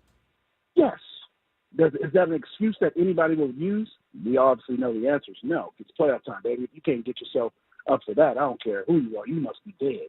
So there's no excuse, and that's why I love Snicker. And the Braves believe it. They're gonna be hungry tonight. Like, they're not just gonna lay down. And again, King did his thing. And I don't know who's throwing tonight. Is it you? No, it's Joe. Joe. Joe? Yep. Using the bullpen, if you can believe that. Yeah, using the bullpen. Crazy. Oh, using the damn. Well, I mean, then you got Cease for game. You got a nasty guy in Cease for game 3. But tonight, I mean, hey, heck, it could be Joe can go out there and repeat what happened last night, and we can move on. Is it going to happen like that? Who knows? We want it to happen like that. But you think the Braves are just going to lay down? Of course they're not. So expect it to be a grind because, again, their season's on the line. Just like the Orioles season on the line, the Astros, who've been there before, there's no panic over there. And you got Milwaukee, their season's on the line tonight also. So I think it's good for baseball. I love it. I love people wanted the one game. No. They complained about it. It's not long enough. Well, you got the 3 games, and then the team who gets the bye complains it's too long. Hey, there's always going to be somebody complaining. Yep. But at the end of the day, there's only going to be one winner, and you want to be that person. All right, couple things. We're talking to Adam Jones here. And first of all, Snit is an unfortunate nickname. I think I just... Snit. Just call me Brian. That's fine. Snit. Just Brian. I'm good with Brian or... I kind of like Snit. Skipper, but yeah, Snit, I'm not sure if I like that one. I like it. I agree with you. I think best of 3. I mean, it's a series. You go and win a series, just like you do in the regular season. If you don't win a series, I feel like, yeah, one game, you can complain. Anything can happen. But series, I'm okay with. It is important, though, obviously, to win that first game. And I wanted to ask you one question about that Royals-Orioles game. 1 run in the entire game. Runner on third, 2 outs. Bobby Witt Jr., probably going to be the best season in history for a non-MVP. Was it a mistake to even give him anything to hit there and not intentionally walk him or work around him in that situation? See, so here's the thing: is that you're basically questioning a Cy Young in this regards. So you got Corbin Burns, who I'm taking his plan over most people. I get it. I'm 3,000 miles away, sitting in a chair. Yeah, of course. But I'm saying you got the super stud with Bobby Witt. So, but then you also on the backside of it, a base is open. You had Pasquantino, who's been hurt and just coming back. And no matter what, if you miss a month and a half of baseball, I don't give a crap what you are. No one's TO coming back from a knee injury or Achilles playing in the Super Bowl. It's just not happen. So I would probably pitch to him, but it's Corbin Burns. It's not a younger guy. And Corbin, we had him 0 for 2. He did not look good his first 2 at bat. But again, hindsight, baby. If you're able to see somebody 3 times, it's hindsight. I don't question Corbin. That's will be my answer. I would never question Corbin. I think that he would know what to do. I think if he wanted to pitch around, he probably would throw him a first pitch curveball. Probably would throw him a 2-seamer inside. But he was getting ahead with him with cutters away. And Bobby Witt, being the stud he is, said, hey, listen, I'm going to see if he does this. Now, if he threw him a slider that first pitch, he probably would have missed it by a mile. But he was gauged on that cutter away and getting the head out because he was missing everything to the right side. So that's why he's a stud. That's why he's a stud, because he can make those adjustments in game. Now, do you pitch to him to pitch that? I don't question a Cy Young guy. Now, if it's the fifth starter, I'm gonna make the decision for him. Yeah. And put the guy on, but I can't question a Cy Young guy, unfortunately. Well, and you also expect, if you're Corbin Burns, if I give up a knock here to Bobby Witt, I've gotten him out twice. If I give up a knock here, we're down 1. So I expect my offense. We got to score to win. We got to score to win at some point. 100%. If he gets him out there, that's huge. I mean, it's just huge. So yeah, it's very easy to say after, but yeah, man, it was a really fun day, dude. Watching these games. You're in Barcelona now, yeah? Yes, sir. I'm sitting on a corner right now, watching traffic, drinking a Clada, that's why he's here. The ambulance and motorcycles just driving. I got dogs walking around me. I've seen a beautiful corgi. You coming back at all for playoffs? I will be back for the World Series. Okay. And hopefully my flight for Game 3 is into San Diego. Oh, I hope so, buddy. That would be nice. Hope so, my friend. That would be nice. Who knows? Maybe the Orioles will come back and we can see them both. Adam, appreciate it. We'll chat with you again next week. Thanks, buddy. gentlemen, always a pleasure. All right, Big League Wednesday, Adam. I saw some people in the chat going, sometimes it's hard to hear Adam. He's calling us from Barcelona from a cafe. So, yeah, probably not the highest of audio quality, but you do get really, really good content from Adam Jones, and he's willing to do it from Barcelona, Spain. So never have a problem with AJ coming on a Wednesday, and good stuff as always. And he trusted Corbin Burns in that situation to make the right pitch. Didn't work out. I think your point, it's one run. You kept him to a single. If you're not going to score, you're not going to win that game anyway. So we will see what happens. I mean, if you're the Orioles, you're like, dude, look at what we just wasted from the guy that we went out and got to help us get over this hump. Offense, again, Cole Reagans was filthy. I mean, he was just filthy. They had chances, though. I mean, he was so good that Gunnar Henderson walked and did the most severe bat flip on a walk you've ever seen. I was like, good Lord, bro, relax. It's just a walk. But that's how good that guy was yesterday, man. He was phenomenal. So excited to tee it up again today. We do it all again. And I do think I think the Astros definitely can come back. I thought the first game might be the Tigers game, but you got Hunter Brown here in game 2. I still like where the Astros are, backs to the wall, but like Adam, they're a team that can handle. They damn near won it anyway. They did. They damn near won it Bases anyway. loaded, Jason run Hayward hits a missile. An absolute line drive. Woo! And, if you're a Tigers fan, you were having a heart attack at the end of that game. All right, we'll talk more about the rest of the games. We got Bret Boone still coming up on a Big League Wednesday. Hour number 3 of Ben and Woods next year on 97.3 The Fan.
Oh, yeah, we are halfway home on what day is it? Wednesday. I am all out of sorts. But it is Wednesday. We have a playoff game here in San Diego again tonight. The weather looks spectacular, as usual. What a perfect place to live. What a perfect team to cover. What a perfect group of guys I get to work with every day. I'm Woodsy. That's Paul Reindl, the EP executive producer. Good morning, Paulie. Good morning. Benjamin Higgins, your friendly neighborhood sports anchor, is going to be working it tonight out in front. So whatever you do, do not walk behind his live shots and do anything or say anything. He hates it. He loves it. Yeah, I got off light yesterday because we were airing the vice presidential debate. Yes. So I was able to go in and enjoy the game for a few innings before I had to get back to work. But tonight, we got the regular schedule, so I'll be actually on the air during a lot of the game, watching from just outside the ballpark on a TV or my phone or whatever we've got set up. But if you're walking in downtown in the gas lamp, say hi. As long as you're not on the air. As long as I'm not on the air. Now, Correct. If you see me, will you put me on? Perhaps. Maybe. Yeah. Well, I got a request this morning. I already got a text from our morning reporter, Sierra, who said, "What sports bar are you guys at? I want to come do a live shot." I go, "We're in studio today. Should have come yesterday when we were down at Baja Rick's Cantina in the gas lamp." Yeah, it was just 24 Actually, we did have a camera there yesterday, too. 24 hours ago, right now, Ben was cracking into his first crab leg of the day. It was delicious. And, so if you see Ben tonight, be respectful, right? You don't want anything. Don't give me like a hug on the air. I will hug you if you want. If you wait. Off the air, if you wait. Just wait. Patiently. Yeah. Form an orderly line for hugs. And when I'm done with my live hits, and it's TV, so it's short. Yeah, sure. I'll be on for like 2 or 3 minutes, and give us a preview I'll of have 10, 15 minutes. What it may sound like tonight. So, all right, so I'm back in studio. And we go live now out to Petco Park, joined by sports director Ben Higgins. I'll be with Wale, so we'll be anchoring out there. Yeah, the excitement is off the hook down here in the gas lamp as we are getting ready for Game 2 of the National League Wild Card Series. Joe Musgrove on the mound looking to clinch in 2 games and propel the Padres into the National League Division Series against the LA Dodgers. We're seeing fans walking into the ballpark right now behind me. The buzz is palpable here downtown, ladies and gentlemen. I'll be the anchor. Paulie will be the anchors back in studio where we need to come up with some pithy banter. Looks like quite a scene down there, Ben. Keep up the good work. Yesterday, Wale was down there, and he did a story earlier in the day. There's one of those axe throwing places right next to Petco Park. Yeah. Talking about the uptick in business during the playoffs. Oh, but he actually went in and did axe throwing against the woman who runs the place. Oh, I love it. And then he said, "I'm gonna toss it back to you in the studio." Yeah. You guys. The sharp report from Wale. You guys. At the axe throwing place. You news people are such cut-ups, man, every time. Grouch Nasty is in the chat, and he says, "Shout out from the city of National City, sewer crew." Now, that guy is working today. Big shout out for you, Grouch Nasty. If I had tickets for you, I'd give them to you. We had a sewer backup at the TV station yesterday. You Parking did? lot, yeah. Ooh. Apparently, some people were flushing things they shouldn't have flushed. Like the sewer what? line got clogged. Oh, probably Paulie's dude wipes. Yeah, exactly. Yeah. They said wipes, don't flush those down the toilet, and it backed up the sewer line and started bubbling up in the parking lot. Wale's in the chat. He said that was my best toss of all time. Yeah, I was giving him credit for it. Wale, any shots I take at local news are not for you. They meant for him. And him alone. And really. him alone. Let's be honest. Honestly, his pithy. When he heard that from Wale, there was a part of him that went, "Damn it, totally that jealous. was really good. Totally that was jealous. really good." That's great. Well, Dang it, Wale. Thanks for getting up. I will see you later today somewhere downtown. It's going to be a fun one tonight. I was thinking about it too. We had some fun yesterday, and we raised some money by having some fun, Benny, for the King of the Hill Foundation. I said I'll donate $5. Michael King is on the bump last night, so I thought, well, what better way to fill the Karma Cup in the spirit of our late great owner Peter Seidler, who would donate more than $300, but that's all we could do yesterday. But you do what you can. What can we do Everything today? helps. Yeah, of course. What can we do today to fill the Karma Cup? Does Joe Musgrove have a foundation? that we can do I was thinking something about that actually for. earlier. I don't know that he has. It's an funny. He does a official ton, but foundation. I don't know if he has an official foundation. He's got his training center for Yeah. youth. I'm sure they could use some help. How do we do? What do we do? I want to continue to fill the Karma Cup every game. What can Manny's got his I'll figure it out. his new foundation. Paulie's going to look into it and see what we can do today. The thing that was cool, though, is I saw our buddy Doug Downing. You last don't night. have to spend $500 every day for Karma Woods. I mean, Until it I doesn't appreciate your work. Yeah, you commitment, but you're going to go bankrupt if you spend like $500 a day on good karma. I've been embezzling from Odyssey Oh, for okay. years. I'm fine. Don't worry about me. I've got so much put away in illegal offshore I accounts. know you're not embezzling. Because people who embezzle know how to use Excel. And you don't know how to use Excel. I do it all up here, buddy. I do it all up here. You should see. I'll grab stuff here, sell it in the black market. I mean, I am really crushing the embezzling scene here. So don't worry about me. I got money to burn. All those Quezon T-shirts that you've been selling all over the place. Hot commodity. Toby Keith shirts from back in the day. Rest in peace. There's all kinds of stuff in here. You know, where there's a will, there's a way. But it doesn't have to be money. But our pal Doug Downing yesterday took it upon himself, Ben, and said he was going to donate $5 for every Michael King strikeout. $60. And another, other people saw it and they start spreading the word. And that's the power of this platform, which I've always loved the most. So whatever you can do today as a Padre fan to make somebody's day better, I encourage you to do so. My 6-year-old son made my night infinitely better last night. I know you saw this. This tweet. I did. So we were laying there watching the game. It was about the 8th inning, and I'm chewing my nails. I'm nervous. He is as cool as a cucumber. And all of a sudden, out of the blue, he says to me, "Hey, Dad." Yeah? He said, "If you have 3 penises, it's called a threenis." Out of the blue. And I said, "A threenis?" Been working that out for a little while, you think? And I go, "A threenis." I didn't question. I just said, "Okay, all right," and I just moved on because I was watching the game. But he was like laying in my arms when he said it. If you have 3 penises, you might want to see a doctor. It's called a threenis. And I thought, you may be the most brilliant of all of us, my friend. Somebody quote tweeted and said, this generation's going to be voting in about 10 years. I said, he's not going to be voting. They're going to be voting for him.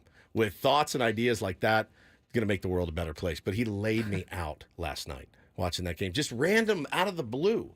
Just completely like he was thinking about it for a while. Bo? Threenis. How would that work? I don't know. I don't even think he knows. But oh my God, dude.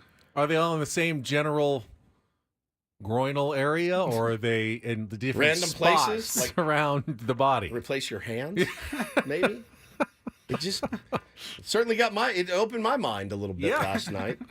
But I mean, the imagination of children it's unbelievable. Is unfettered by, society. As you get older, you don't really break out of your normal box and think that way. Like that's one I'm going to remember for the rest of my life. I will never remember the one when he saw the dime on the ground and he goes, "Oh, Dad, look." And I go, "What is that?" And he said, it's a quarter. I said, "No, it's a dime." And he goes, "Oh, some kind of nickel."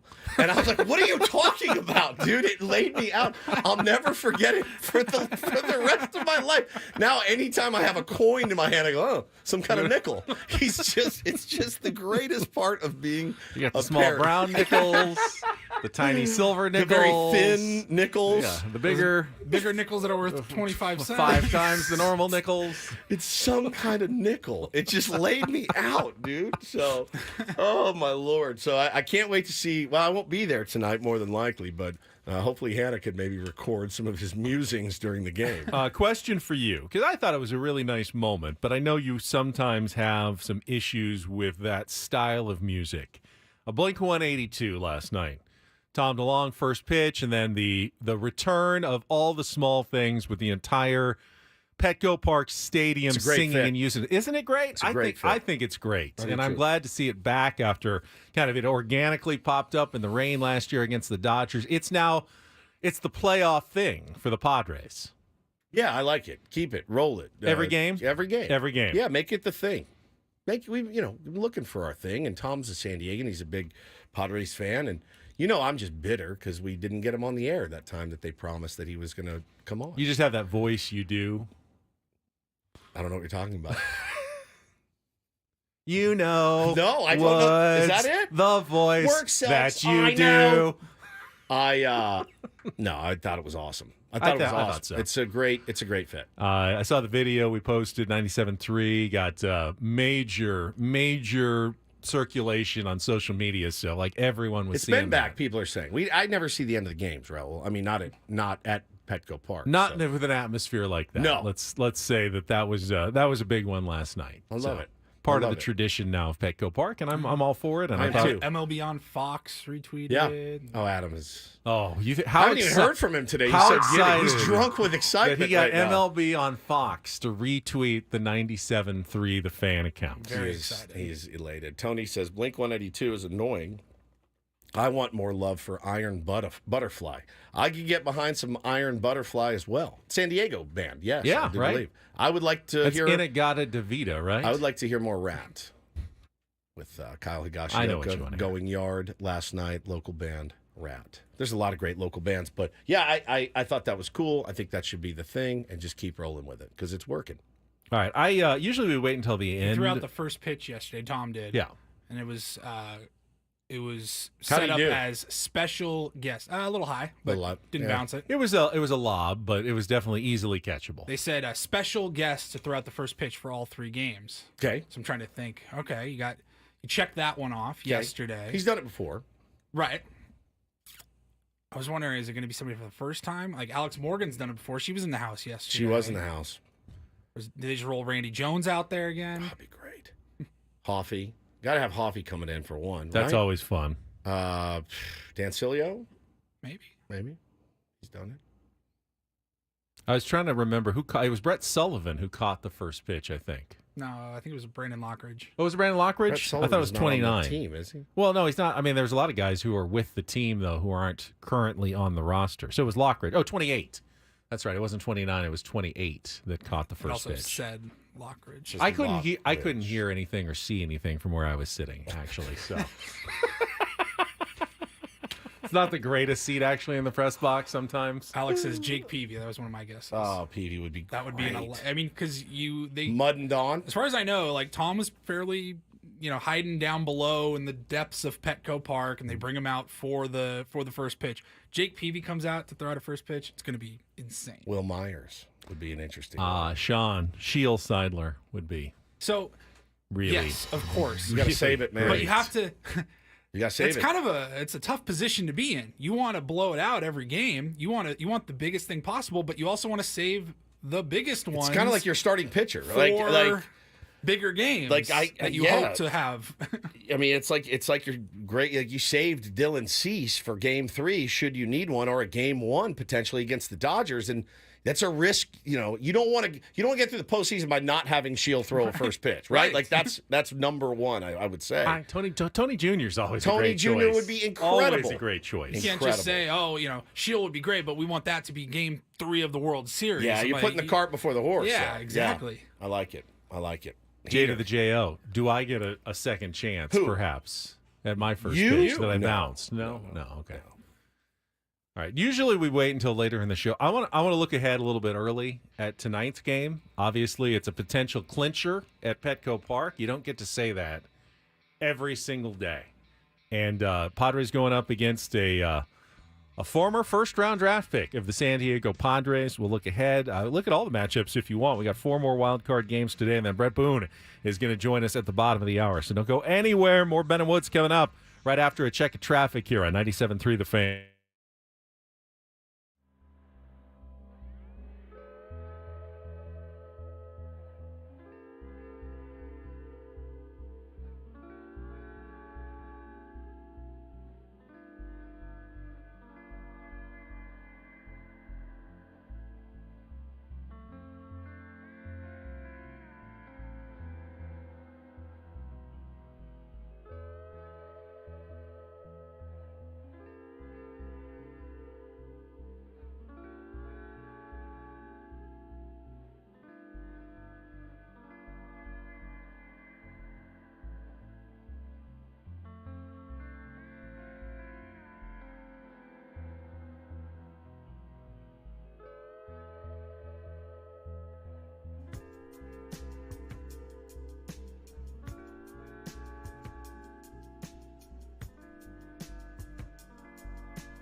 Hamul Casino.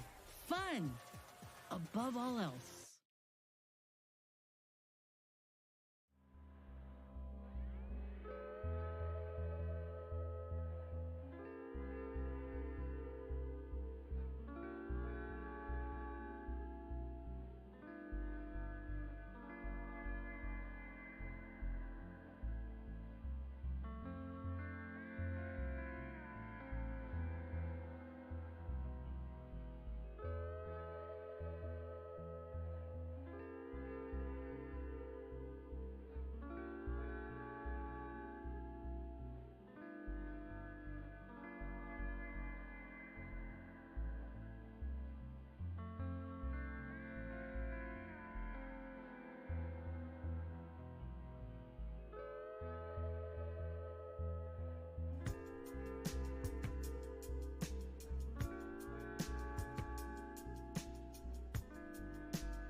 All right, here we go.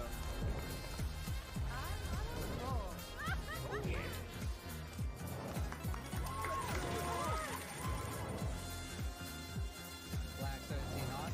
That is my number. All right, hit me.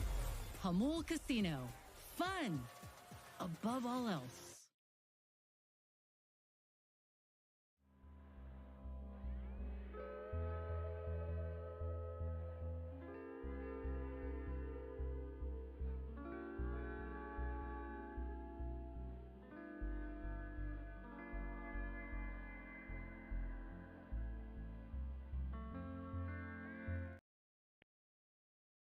If you were listening earlier in Do This, we played audio of one Ryan Cohen calling his shot right before Fernando Tatis Jr.'s home run. So, a little tweet 11 minutes ago from Ryan Cohen. I need a Jackson Merrill playoff homer in front of a sold-out Petco Park so bad. Well, hopefully Hi, he's this is Jackson Merrill. willing things into existence. But Jackson Merrill did get his first career playoff hit yesterday. The youngest Padre in franchise history to collect a postseason single in the first inning. Did not score, but I'm sporting my Merrill Madness shirt today because I kind of feel the same Jackson energy today that Ryan Cohen is feeling for some reason. Off of Fried. I don't know. Fried's not going to be in for the whole game. I mean, with the Padres, so looking ahead tonight, Max Fried on the mound, former Padres first round, 7th overall selection in 2012 of the San Diego Padres. was dealt as part of it was the Will Myers trade, right? That they dealt. No, that was Trey Turner. Who did they acquire for Max Fried? Long time ago. That was a while ago. It was a while ago. Wasn't that? Tell ya. Yeah. Who did the Padres get for Max Fried? Whoever it wasn't enough. Was that Justin Upton? Maybe. Just had it. Long time ago. But Justin Upton and Aaron Northcraft. That's right. It was the Justin Upton trade. So Padres did face him in the regular season. 9 hits, 3 runs in 4 1/3 innings. But he can be very nasty. His last start, Woods, against the Kansas City Royals over the weekend, I think was Friday, and he was terrific. I mean, absolutely lights out good. So you're facing a much more seasoned competitor, guy who's been in the playoffs before, knows what it feels like in October. This is no A.J. Smith-Shawver tonight. Then again, the Padres, didn't give up any runs yesterday. So you don't need to necessarily, if you pitch like you did yesterday, you don't need to score a ton. They can get runs off of Max Fried. Yeah. Question is, can Joe pitch the same way or similar to the way that Michael King pitched yesterday? And then you'll be absolutely fine. Yeah, the billion-dollar question, certainly. But I thought, Michael King set the tone last night, getting out of an early jam, and from then he just really cruised. And I think Joe Musgrove feeds off the crowd. The crowd's going to be electric, elite again tonight. I'm buzzing right now, man. I am absolutely buzzing thinking about being in the house tonight. So, listen, off of Fried, I need to pull the numbers of who's done what, but we have plenty of right-handed guys with a lot of pop in our lineup. So, not overly concerned. He's a good pitcher, but this is we're playing at home, and let's take care of business, man. Padres struggled against lefties. The overall numbers aren't good, but it's mostly from the first half of the year. Once they added Donovan Solano, and Fernando Tatis Jr. and Xander Bogaerts came back from their long injuries, and Manny heated up, the numbers were much better against lefties on the second half of the season. They were never able to totally recover. But you think about it, all right, before those 4 guys were really playing or locked in, you're going to struggle against lefties because most of the guys who were producing early in the season, like Profar and Merrill and Cronenworth, were all left-handed. And, Profar's a switch hitter, but they definitely were vulnerable against lefties. I don't think that's as much the case now, and they've got guys who can step up against the lefties. Here's some averages and numbers against Max Fried for the fellas tonight. Nick Ahmed just owns Max Fried, 2 for 5, Ben. He's batting at a 400 clip. Right. You got to start him. Expecting him in the starting lineup tonight. Luis Ariz hitting 500. Xander Bogaerts hitting 250. Crony 250. Elias Diaz 273. Manny Machado a robust 063. I don't think you take Higgy out though. No, you don't. 063. Against Max Fried with his one hit as a bomb. Jackson Merrill 2 for 2. There you go. David they Peralta. hit him around back in May. Yep. Profar 375. Solano 125. Tatis Jr. 400. So some of these guys see him pretty well. Limited. Manny's got the most at bats against him with 16. The rest fall around 12. Is the second most with Crony. But yeah, guys have seen him pretty well. As for Joe, we really have seen close to the best version of Joe Musgrove since he's returned from the injured list. In fact, if you throw out that one weird inning when he gave up, 6 runs in that one inning against the Giants, and who knows if it was tipping or what was going on. Other than that inning, and again, you can't take it out for statistical purposes, it's a 1.09 ERA. Crazy. Since he's come off the injured list outside of that one inning. Do I expect an inning like that against the Braves? I do not. From Joe Musgrove in a playoff game. I expect it's going to be very difficult to push across a run or two. Braves probably will work extremely hard to try to just get on the board and break the seal of the series, and I think that's going to, the longer they go, the harder it's going to get. As we said yesterday, if the Padres can get a lead, and Michael King said, pitching with a lead early was huge. Massive. Puts the pressure on the other team. Joe can do what Michael King did and, get through that top of the first, and the Padres can find a way in the first inning or two to get ahead, knowing the Braves will have their season on the line, just going to be squeezing those bats into sawdust at some point. You know how that feeling is when you know you have to score or it's all over. That's not really a recipe generally for offensive success. You've got the corresponding numbers, Joe Musgrove against the Braves, and I know that Joe is such a student of the game. I know he watched how Michael King handled Ozzie Albies last night. Ozzie Albies unable to hit left-handed right now, so he's hitting only right-handed, and Michael King was in his dome. I mean, just had him torn up, and Albies doesn't see Joe that well anyway, even when he was switch hitting 154 average. Arcia hits him really well, 429. No homers given up against any of these guys on the roster right now. Darno, 167. Laureano, nothing. Merrifield, 286. Olson, 333. Ozuna, 353, but no bombs. Soler, 200. And Eli White, 0. So, yeah, we'll see what lineup Snit runs out there tonight. I would imagine that you could see some of the left-handers in there like Jared Kelenic, guys like that, trying to get some knocks. But he's got it all in front of him, man. This is a really, really great opportunity to just take care of business, man. No messing around. No messing around. Go out there and win it tonight. We'll get to the other matchups today a little bit later, but I want to get to our bottom of the hour because we got Bret Boone continuing our Big League Wednesday Odyssey MLB Insider and host of the Bret Boone podcast joining us to talk playoff baseball. We will do that coming up next with Ben and Woods on San Diego's #1 sports station, 97.3 The Fan.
We're all feeling pretty good this morning. 1-0 is a good spot to be, but in a 3-game series, anything can happen. Game 2 is tonight at 5:38 p.m. at Petco Park.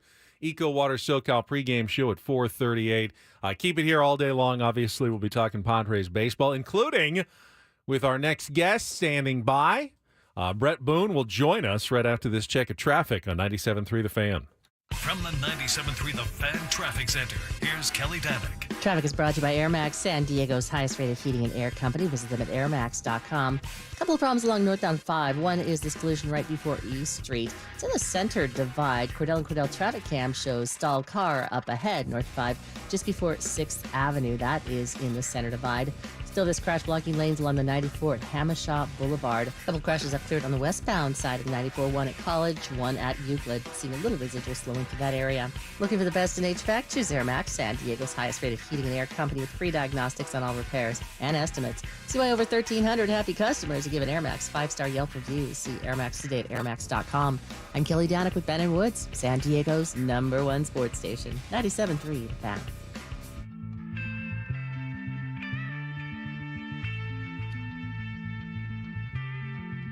And that music means that we are joined right now by Odyssey MLB insider Bret Boone. Insider calls are presented by Grainger with supplies and solutions for every industry. Grainger has the right product for you. Call, click Grainger.com, or just stop by. Bret, host of the Bret Boone podcast, featuring the most notable names in MLB and around sports every week. And I realized I didn't read that last week because he wasn't calling in. Oh, he was here, He was sitting here in studio. But we got Bret Boone on the phone right now. Good morning, Bret. Good morning. How are you, bud? Yeah, I noticed that last week, Ben. Sorry, I apologize to Grainger and you. Call your people. You got it. Yeah, he's going to get his hand slapped for that one. Did you guys watch the game last night? We watched the might game. Have caught an inning or two. We were texting in the game last night, and I had one of my buddies texted me this morning, and I saw this on Twitter last night, and so I went and looked up your numbers against a certain pitcher that Michael King reminded a few people of last night. Any guesses as to who that would be? Are they going to go with from my generation? From your generation, yeah.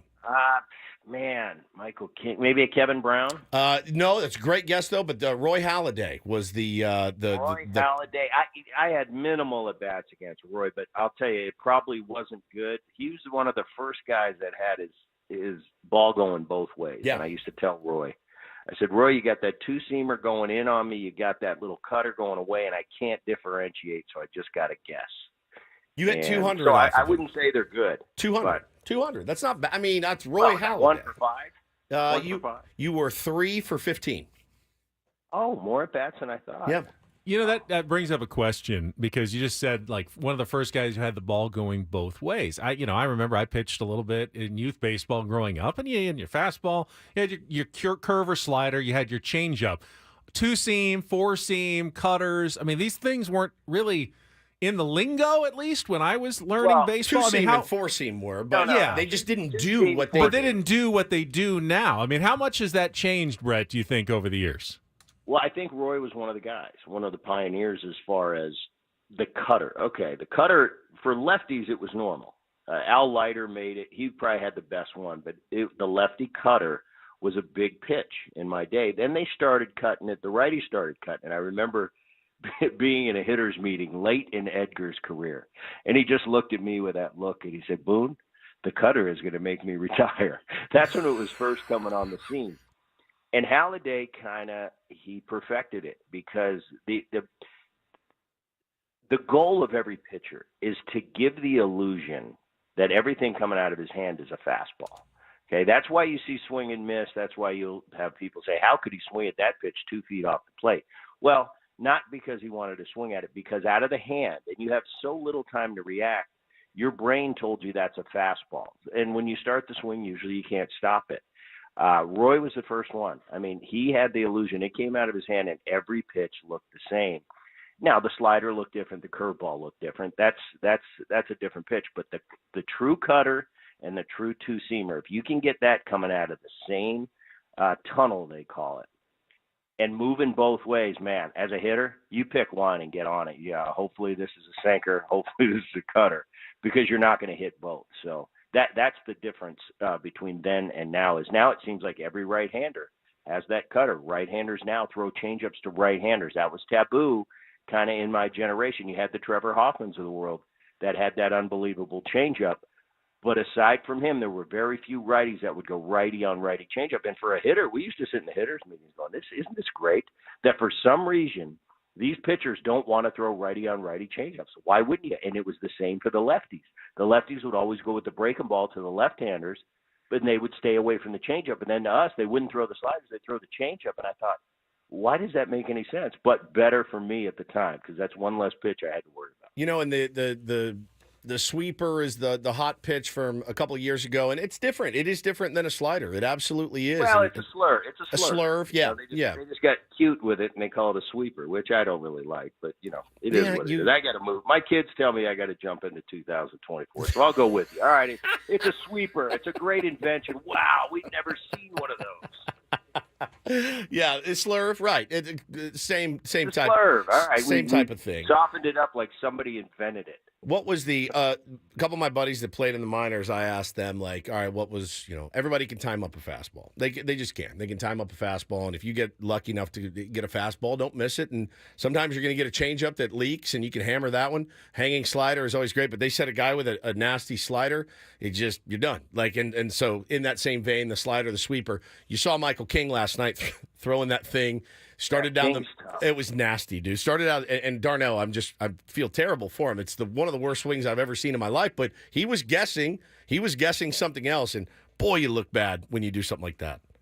Well, when you're when you get to an elite pitcher, that a number one, the number ones, when they have 2+ pitches, and some guys have 3, some of the number ones in today's game, you got to get on one. And for me, you either get on velocity or you get on spin. So I'm either going to, if I'm facing Pedro Martinez or Randy Johnson in his heyday, I'm getting on one because I'm not going to hit both. Now, Randy, if he throws me a 2-0 slider, it doesn't mean I'm going to swing and miss it, but I'm not going to hurt him with it, if that makes sense. I can touch it, but I'm talking about do damage. Yeah. So the Pedros of the world, the guys today, the number one's King last night, I'm getting on one or the other. So I'm either getting on that slider, and if he throws it, don't miss it, or I'm getting on that heater. But I'm not going to do damage on both pitches, if that makes sense. It does. That's what you've got to do. You got to pick your poison in that situation. Now, that's righty on righty. If there's a lefty in the box, you've got a little leeway to kind of hang out over the plate because everything's coming to you. But the guy with that nasty slider going away for you, righty on righty, you pick one and you roll the dice. And sometimes I've come home after 4 at-bats going, wow, yeah, pretty good tonight. And some days I said, well, he just kind of was throwing the one I wasn't looking for, and you tip your cap. So that's what you have to do with those elite guys is you either get on a heater or you get on spin. And, that's what you got to do. You got a 3, 4, 5 guy in the rotation. You can kind of look location. But for me, with the top guys, you got to pick one or the other. So obviously the Padres weren't facing a top guy; they were facing a young guy yesterday. But I wanted to ask you, Boone, about Rough spot. Fernando Tatis Jr.'s approach. First at bat, and he said afterwards, "I was hunting fastball, and I was going to swing pretty much out of my shoes and just hope that that's what I got." And he got that. How often would you go into an at bat going, "All right, first pitch, I am just going to try to maul a ball, and if he makes a pitch and I'm fooled, I'm fooled." Quite often, and you're gonna jump first pitch. You're gonna ambush him, and you're gonna hope you get a good fastball to hit. Now, I found as life went on, when I thought hit one over the fence, I wasn't very successful. But if I thought get a first pitch fastball and knock the dog, out of it. You can have some success that way, and sometimes it ended up in the seats. But I never thought about hitting a home run. I thought about getting a good pitch, getting this first pitch fastball to hit, and just knocking the crap out of it somewhere. So, yeah, I thought that was obviously it paid off for Fernando. The one thing I saw yesterday, and I watched all the games, the San Diego game really stood out as far as an elite team showing that they're elite early. And the crowd put that in. We've been talking about the Philadelphia crowd and how that's kind of the X factor for Philly to go along with a great team. That home field advantage they have. I'll tell you what, I was watching San Diego. That was rocking. I wasn't there, but it was rocking, and that team acted like all the hype that they're getting, and I'm hearing from not only myself but other analysts, it's well deserved. I mean, that was just a ABC of how you win a game, first game at home, and kind of show them what kind of team you are. 2-run homer in the first was awesome. Added one on later. What's his name? Higashioka. Higashioka adding a home run late in the game, but the performance you got from why am I King? Adam. It's the performance you got from King yesterday was just great, and it was like then you bring in Adam, who's nasty, and Suarez was Suarez we've seen. The Braves a little bit, they've been snake bitten all year. You know, they start off with their Cy Young Award winner and the MVP on the shelf for the entire season. Crazy. Then you lose Riley late in the season. Albies has been banged up. Then all of a sudden, an elimination game the other day, Sale has back problems and he can't start opening day. So that Atlanta Braves team, without Sale at the top, they're a different ball club. And that showed yesterday. They had to have the spot start by the kid. He was in a rough spot. You got Fried tonight. He's going to be very formidable, but you got Musgrove. I love this Padre team. I love what I saw yesterday. And like I said, out of the 4 games, the Padres really stood out as the team that's getting a lot of hype, lived up to it yesterday. And I'm looking forward to tonight. Me and you both, man. Buzzing all morning for it, Boone. Talking to Bret Boone here on Ben and Woods this morning. And give me your couple minutes on Luis Arraez. I continue to be amazed by him. Does he take some goofy swings at some weird pitches sometimes? Yep, but he's got 200 hits, and that's really, really hard to do at that level. And what a perfect table setter he is for this team in this lineup. He's been great in a generation, in an era where it's kind of not looked upon like it used to be average because so few people hit 300. He's kind of he's kind of an anomaly right now. You know, he's a unicorn. But what he does is he sets the table for the rest of them. He's not going to strike out. He's going to foul off a lot of pitches. He's going to see a lot of pitches. And that is invaluable for the number 2 hole hitter, number 3 hole hitter, number 4 hole hitter, watching, setting the tone for how that game's going to be. And when he can wear a pitcher out in that first at bat and throw 7 pitches, everybody behind you, we're getting to see that. So that's a huge advantage. And then, you know, he gets 200 hits. I think he's been Tatis, Machado, the big guys, Jackson Merrill, what he's done this year, they're going to get a lot of the headlines. But I'll tell you what, Luis Arraez at the top of that order. He's an old school guy. He's a Wade Boggs guy. He's a Tony Gwynn type guy. But I think he's been a huge factor for this team down the stretch and how good and why they're so good offensively. He's a huge part of it at the top.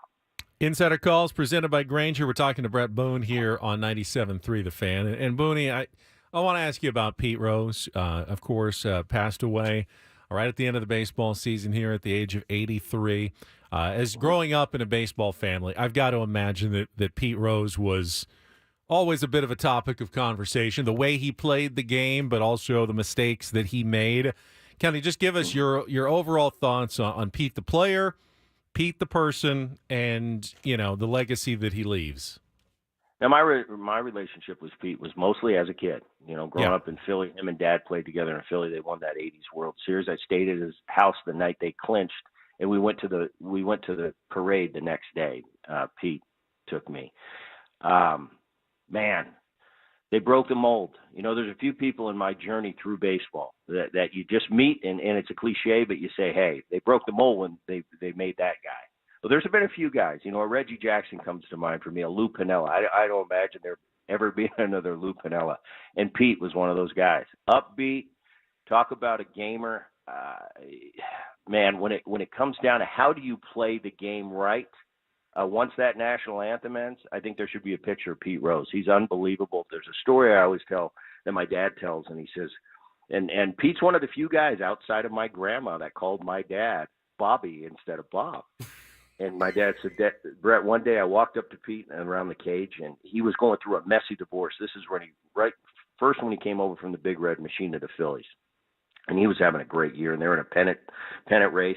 And he was going through a nasty divorce. And Dad said, Pete, how do you do it? And he goes, what are you talking about, Bobby? He goes, every day you wake up, your headlines in the paper, your personal life is all over the media, and you go out and get 2 hits every night. And he looked at him and he said, Bobby, it's a hell of a lot easier dealing with this divorce stuff than going 3 for 4 than it is 0 for 4. And he said he didn't miss a beat, jumped in the cage and started hitting. That epitomized Pete Rose, the ball player. He was unbelievable. Yes, he made some mistakes in his personal life. I got to talk to him on my show a couple months ago, and I genuinely saw him to be a really remorseful. I think we all kind of get humble as we get older and farther away we get from the game, but I truly think at this point in his life, he's just, I'm so sorry about what I did and how stupid that was. I can't go back and turn the clock, but how long are they going to punish me? And if they're not going to put me into the Hall of Fame while I'm alive, is it really worth it? Yeah. I've never seen Pete like that, because he said what the Hall of Fame's about is about my family and my loved ones and my friends being able to enjoy this with me. And if I'm gone, is it really worth it? I've never seen that side of Pete. When I talked to him a couple months ago, it was almost sad, and he was sad. I have never seen Pete be sad. Even in the saddest of times, Pete's got a way of bringing the room up and go, hey, you can't sit here and lick your wounds. Let's go get this done. That's how Pete was. And for the first time when I talked to him, he was very remorseful, but at the same time he had a sad side to him, and I've never seen that out of Pete. One of the greatest guys to ever do it, one of the greatest examples as a ball player, between the lines, how you play the game correctly. Love Pete. He's one of my favorite of all time, and it was a sad day when I heard that news. Bret, appreciate it awesome. as always. Good stuff. I see in our chat going, Bret is just amazing at this, and glad that we've been part of your journey here, and just honored to have you on each week. King, the name King, he tripped me up today. I don't know. That's all right. You know what? That's small. You get the big stuff. That's more important than remembering the small little things. Like everyone loses a name every once in a while. Don't ever feel bad about that. You bring the big stuff every week, and that's what really connects with the audience. So you're doing a great job, Bret. Thank you so much. I appreciate it, guys. All right, there he was, Odyssey MLB insider Bret Boone. And again, Insider Calls presented by Grainger, with supplies and solutions for every industry. Grainger has the right product for you. Call, click Grainger.com, or just stop by.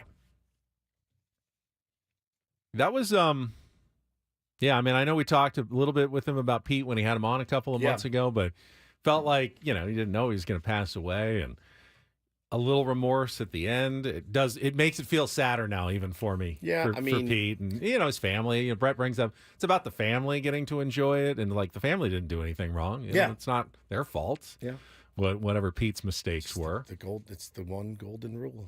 Yeah. That was the one. That was the one you couldn't do. That they just have no can't stretch it. I mean, you could do steroids and get in. I mean, there's no Barry rule Bonds against it. hasn't gotten in. Right. Roger Clemens hasn't gotten in. I think they both deserve to be. Yeah. But there are guys that were suspended. I wonder. We're in the Mitchell report. I hope and they got in. I hope we have the discussion in 18 years or 20 years. But will Fernando Tatis Jr., if he continues to play like he does, will they not let him in because he had the suspension early in his career, or will they say, well, that was so long ago and he had such a great career after that? Yeah, it doesn't really matter. I don't know. David Ortiz. Yeah. Big pop. All right, we'll come back. Final hour. Again, more baseball talk, obviously. Paulie's got some headlines on the Reindl Report as well. Stick around. Ben and Woods continuing on San Diego's #1 sports station, 97.3 The Fan.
Our thanks again to Bret Boone. Mentioned the atmosphere just watching it on television. Mike Schultz went fairly extensively after the game about the contributions of Padres fans and how loud and electric. He said, this is the loudest place we're going to play. You can talk about Philly all you want. It's good atmosphere there. They're New York, play it at Citi Field. It's good atmosphere there. But for my money right now, no better atmosphere consistently in baseball, or even on a one-game basis like yesterday, than Petco Park. And it clearly had an impact on Michael King, had an impact on the Braves. That's why you want home field advantage as much as you can get it in the playoffs. Yeah, and I guess, I had said earlier in the season, when we were battling for a wild card, I said, I don't mind going to Arizona to play a game. You get your first licks and you get a chance to get on the board early, take the crowd right out of it. But I changed my mind. I'm going to walk that back so hardcore after seeing just the most insane scene last night at Petco Park. And, when you can catch compliments from David Cohn and Carl Ravitch and those guys that see it all throughout the course of a baseball season. And, really the only comp they said is where the Phillies play. What is it, Pat? Is it Citizens Bank Park? And they just said it is just electric. And the Padres are a really good road team, have been all season long. And I do feel like, if they move on, and obviously the Dodgers would be next, but whoever they're facing, I feel like their disadvantage on the road is not as significant as their advantage at home. Even when you don't have home field advantage, you're going to get to play games at home going forward in whatever series, whatever, the seedings are, even if you don't have it in any series, the rest of the way. I feel like their advantage is bigger, even with like 2 games at home versus 3 on the road, or 3 games at home versus 4 on the road, just because they're a good road team, and they're really tough now at home with that crowd at Petco Park. Just nasty. Can't wait for tonight. Can't wait. We'll talk more about the game coming up, all the games coming up right now, though. Paulie, a couple headlines and our Reindl Report. And get things started here with our today's edition of the Reindl Report. Now tuned into the greatest. Welcome to the Reindl Report with Paul Reindl. Hi, Paul. All right. 2 stories from the world of sports that we haven't gotten to yet. We'll start off in Major League Baseball. And 1 story that you didn't know you needed. Are you laughing, biatch? It's the Reindl Report. Hey, Paul, how you doing? Okay, how are you? On 97.3 The Fan. Are you ready to bless the mood? I need some help, please. That was good. Can I get a yeah? Oh, yeah. All right.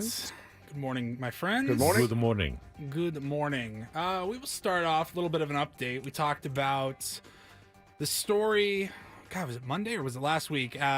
With Jeff Passan reportedly, possibly switching sports as the ESPN's top insider and going to the NBA and taking over for Woj, his former ESPN colleague. And we talked about that and how it seems kind of weird. It almost like it diminishes the legend that we all have of these insiders. Yeah, it's like accountant quits at your job. You're like, all right, we'll just find another accountant, get them up to speed, and they're good to go, right? HR manager quits. Oh, we'll find a new HR manager, get them up to speed, and they go. With an insider, you have always had the perception that took 15, 20 years of grinding and building That's what trust. they're selling us. That's what least. That's like, what. No one else gets the info that I get, except for the guy who's going to replace me, who could be anyone. Is it just a mass text? I'm stepping down. Who wants it? This guy's sliding in, so please keep feeding him, who you don't really know, all your info. Can you imagine if that's like, hey, so-and-so GM like has some insider news, and he just mass texts Passan and Heyman and Nightingale, and then they all are just like racing to see who's the first who can tweet it back out. That's not breaking necessarily news. I've seen that stuff play out before. So I have. We all have. Update to that story now. I was reading yesterday that, and I made a joke about this on Monday, Adam Schefter from ESPN has apparently thrown his name into the mix, and he could be ESPN's replacement for Woj, and he would still stay on as their number 1 NFL insider. He'd be like ESPN super insider Adam Schefter. He'd be breaking NBA news. What a nightmare. And NFL news. And, everybody says, like, the NFL calendar really never cools off. Right. They've done a very good job, the NFL has, of pretty much dominating the sports calendar year round, whether it's the draft, the combine, the playoffs, of course, and then spring training camp and all of that. So, again, I go, that kind of makes it look like Woj, like anybody could just roll into it. Not that this takes nothing away from Adam Schefter. He's very dialed in. He's polished. He's great on the broadcast, and he's got all these connections.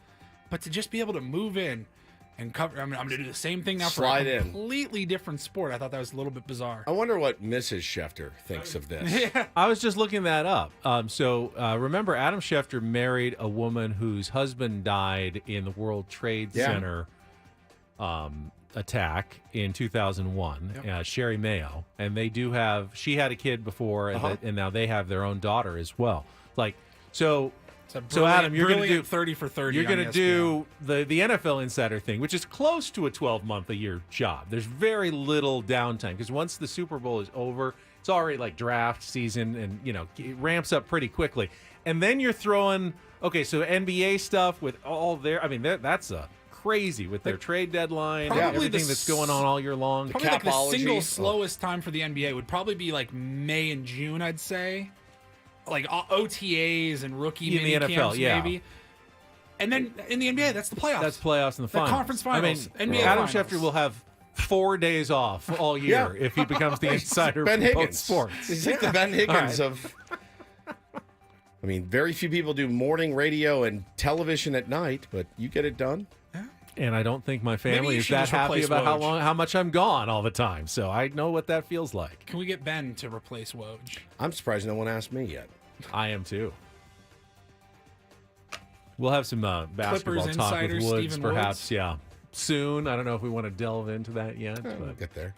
All right, we'll move on. We had so many don't do this choices that one did slip through. We'll get to it here. Von Miller was suspended 4 games in the NFL, and it just said for violating the NFL's personal conduct policy. And everybody was kind of pointing to one particular incident, although it wasn't technically like officially confirmed. But he was suspended from back in November. He had assaulted his girlfriend, his pregnant girlfriend. But she recanted and said, and that was all dropped. Right. And ESPN checked with the NFL. They said, "Is this what happened?" They did not respond to ESPN's request. Probably not allowed to say anything. Probably not. But either way, Von Miller was suspended. There was or was not an incident in November of last year. Why would they suspend him if it was? Well, it could be something we haven't heard about. Oh, It could be something totally different. Totally different, which begs the question: if you're Von Miller, now you're wondering, what people are speculating worse than the reality? Should I just say what I'm suspended for, or is what actually happened worse than what everyone's saying? To just let everyone try to guess. You think there's a possibility as to why I'm it's suspended? two different? It could be something issues. completely different. Oh, yeah. Interesting. So either way, where's Adam Schefter on this story? Come on, I mean, too busy applying for an NBA job. He's getting ready for Lakers training. But camp. wait, so I don't understand. So you can assault someone, and then not have a case? Is there a case being brought against him? It was dropped. It was there. She said, "I made it up. I recant." So Police at least arrived. legally, it was dropped. Now, did the NFL find out more that they were uncomfortable with? We don't know. But I mean, you don't suspend a guy for 4 games for no nothing. reason whatsoever. Jeez, dude. NFL makes me think he might have done something. All right, and then finally. All right, so Adam says they didn't drop the charges, even though both he and his girlfriend have been insisting nothing happened. He So said maybe they don't. He said believe it. earlier in the year, 100% case closed, blown out of proportion. Nothing Yeah. happened. Yeah, but interesting. Then he gets suspended. I don't know. Okay, and then finally some music news that I found a little bit humorous.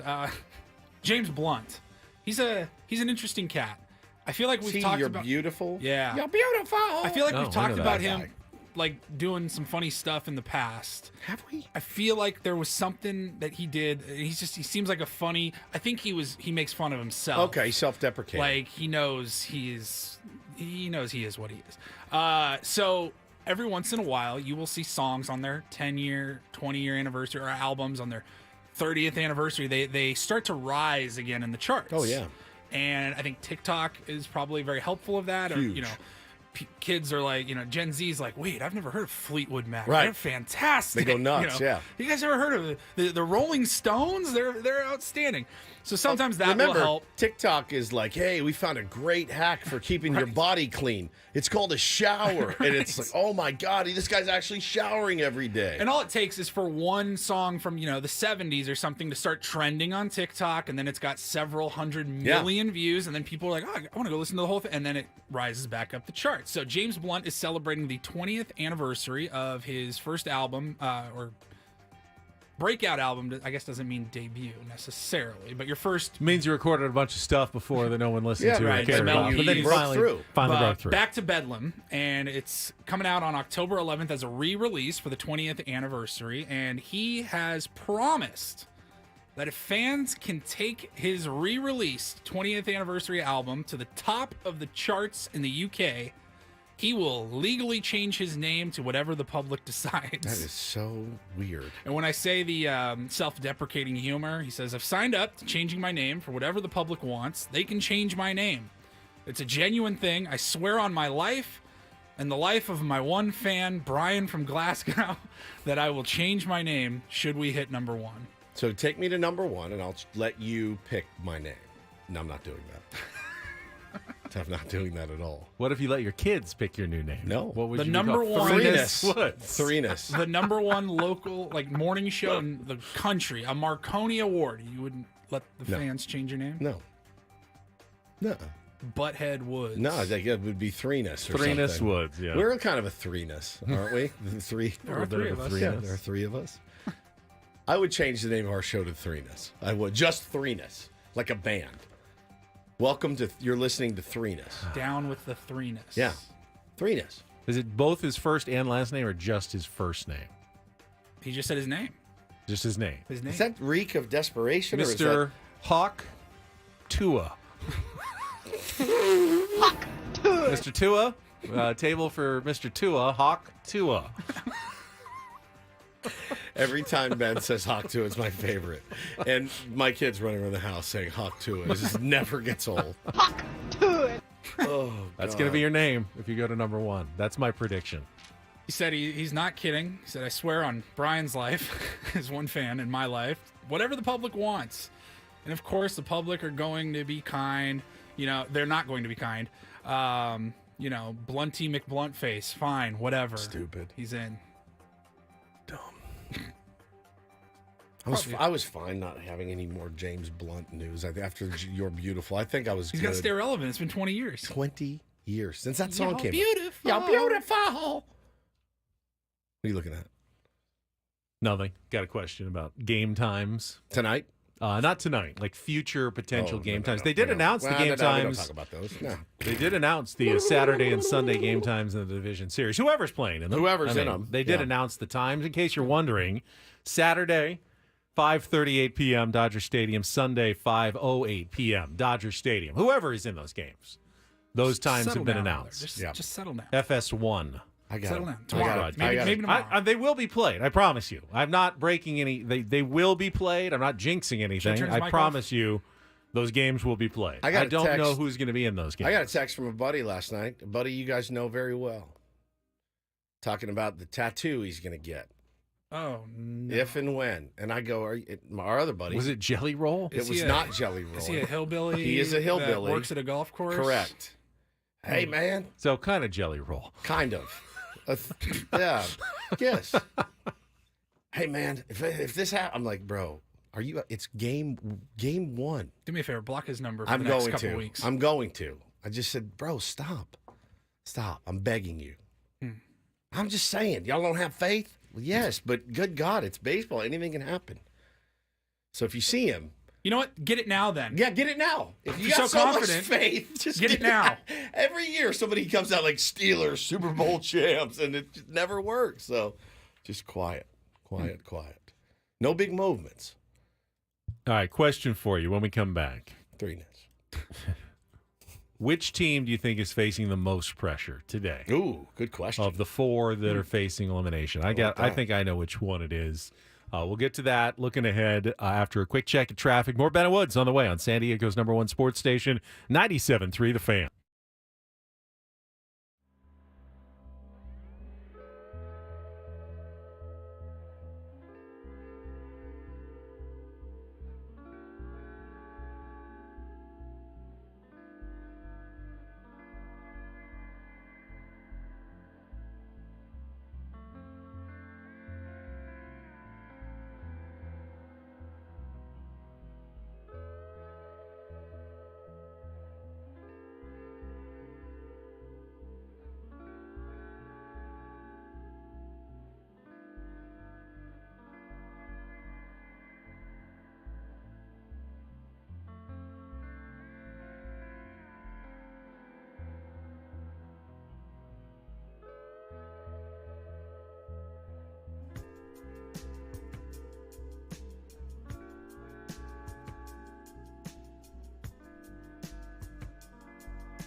All right, here we go.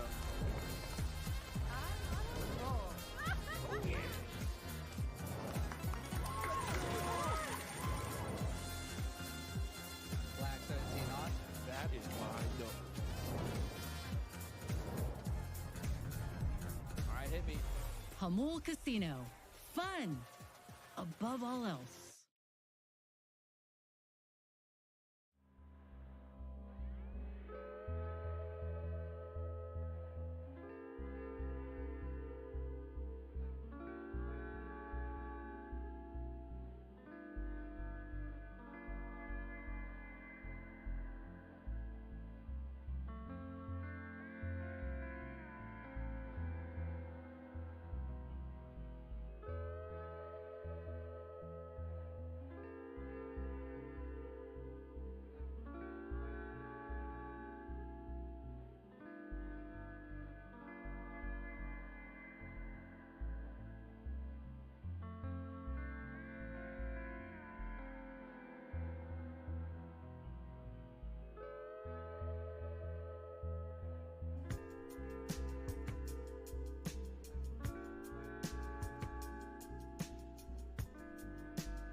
We just got a very nice thank you, Benjamin, from Mrs. King, Mrs. Michael King. Sheila King. Sheila. Yeah, she saw the video that we posted on our Instagram. You can follow us at Ben and Woods if you're so inclined.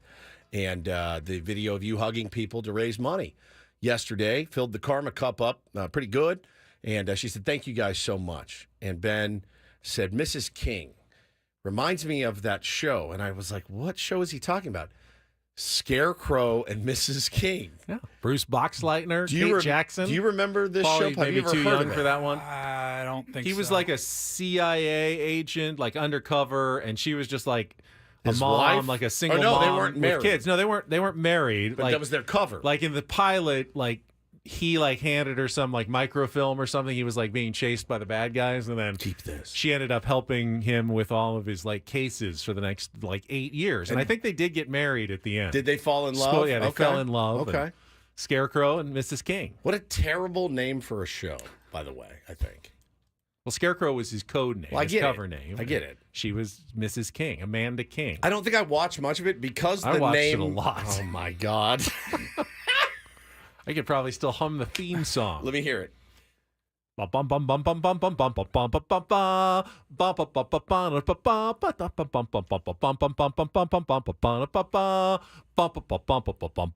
then it would switch to the bum bum bada bum bum bum bum bum.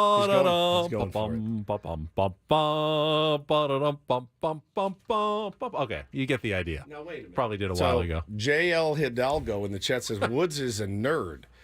Me? What? I didn't watch Yeah, it. people who didn't watch Scarecrow and Mrs. King are well known as nerds. He said, sorry, Ben is a nerd. Darn. I really thought that this was the one thing that was going to finally make me cool. That I watched Scarecrow and Mrs. King and still know the theme song. So I was random. going to say, man, that guy is like Frank Sinatra.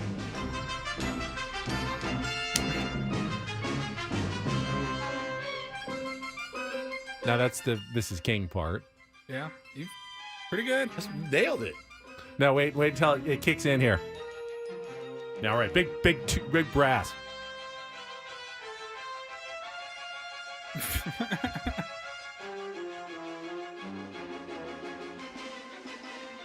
We're like chasing him around, and there's like a train and something. 80s. I remember the theme song well. 80s shows were the best. I mean, They they were. were just incredible. They don't make them like that anymore. I mean, like you think They make about- them way better, but somehow with better quality. Well, yeah, way better quality But now. some of the pitch meetings back then must have been insane. Like the pitch meeting for Dukes of Hazzard must have been nuts. You know what I mean? They're like, all right, green light it. Let's go. The Fall Guy was so good. A-Team. How on earth could you get in that many car chases with the police with no consequences? How big is your town? How big is Hazard? What do you got? 75 people there? You know everybody. They know where they live. They know who they. You've wrecked at least 70 police cruisers Yeah. in the last year. Oh, no consequences whatsoever. You Duke boys did it. Now, They got me again. I get they're completely corrupt under Boss Hogg, but I mean it makes no sense whatsoever. How about Gilligan's Island?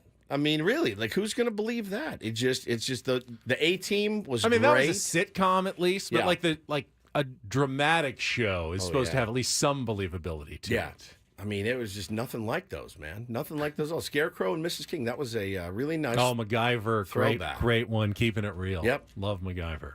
Did you? Oh, his name is Keeping It Real. I thought you said MacGyver, Keeping It Real. I was like, what is with Keeping you? It Real is in the chat. Balsamic Vinny says, what would I do if someone got a Ben and Woods logo tattoo? I'd give you a big old hug. I think that'd be awesome. I never Note would. that I don't think any of us are ready to take No, that yeah, step. I'm so, not doing I it. mean, if you are definitely gung ho, I appreciate it for Yeah. sure. Yeah, I think that'd be the kiss of death. All right. Which team? Get my question for my tease from a second ago. Which of the four teams facing elimination today do you think has the most pressure on them?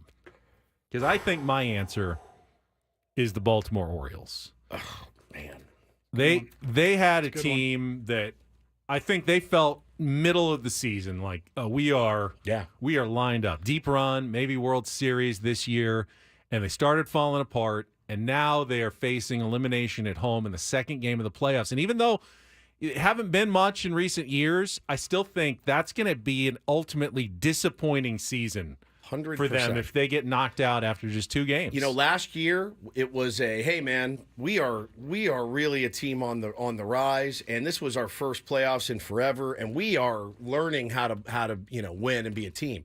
And they went out and they got Corbin Burns, Benny, and they did not score one single run for that guy yesterday who pitched his ass off. And yeah, man, like you're up against it. You're at home. You have to beat the Kansas City Royals. You just have to. And here's why. Because I feel like, all right, you're the Houston Astros. Yeah, you don't want to lose at home, but this wasn't your best team. You've had better teams. You won a couple of rings. Takes a little bit of the pressure off. If you're the who's I think the other there's team a lot of pressure on the Milwaukee Brewers. Brewers have already massively overachieved this year, and it'd be a bummer. You know what? If they go out, no one is like calling for anybody's head. You know, Pat Murphy needs to be fight. No, he's going to be manager of the year. That was a good season in Milwaukee, no matter what happens. But you got a Mets team. You did. That no, I mean, yeah. You know, I mean, like you had a Mets team you didn't take that care was, of business. But I think it's Baltimore that really is facing the old.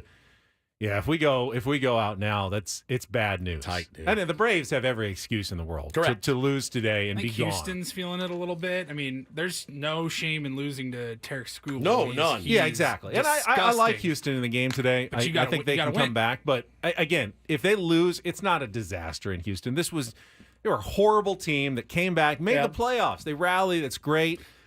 Yeah, they could go all the way. They really could. But Astros fans, you have World Series expectations now every year. Yeah, I'd say so.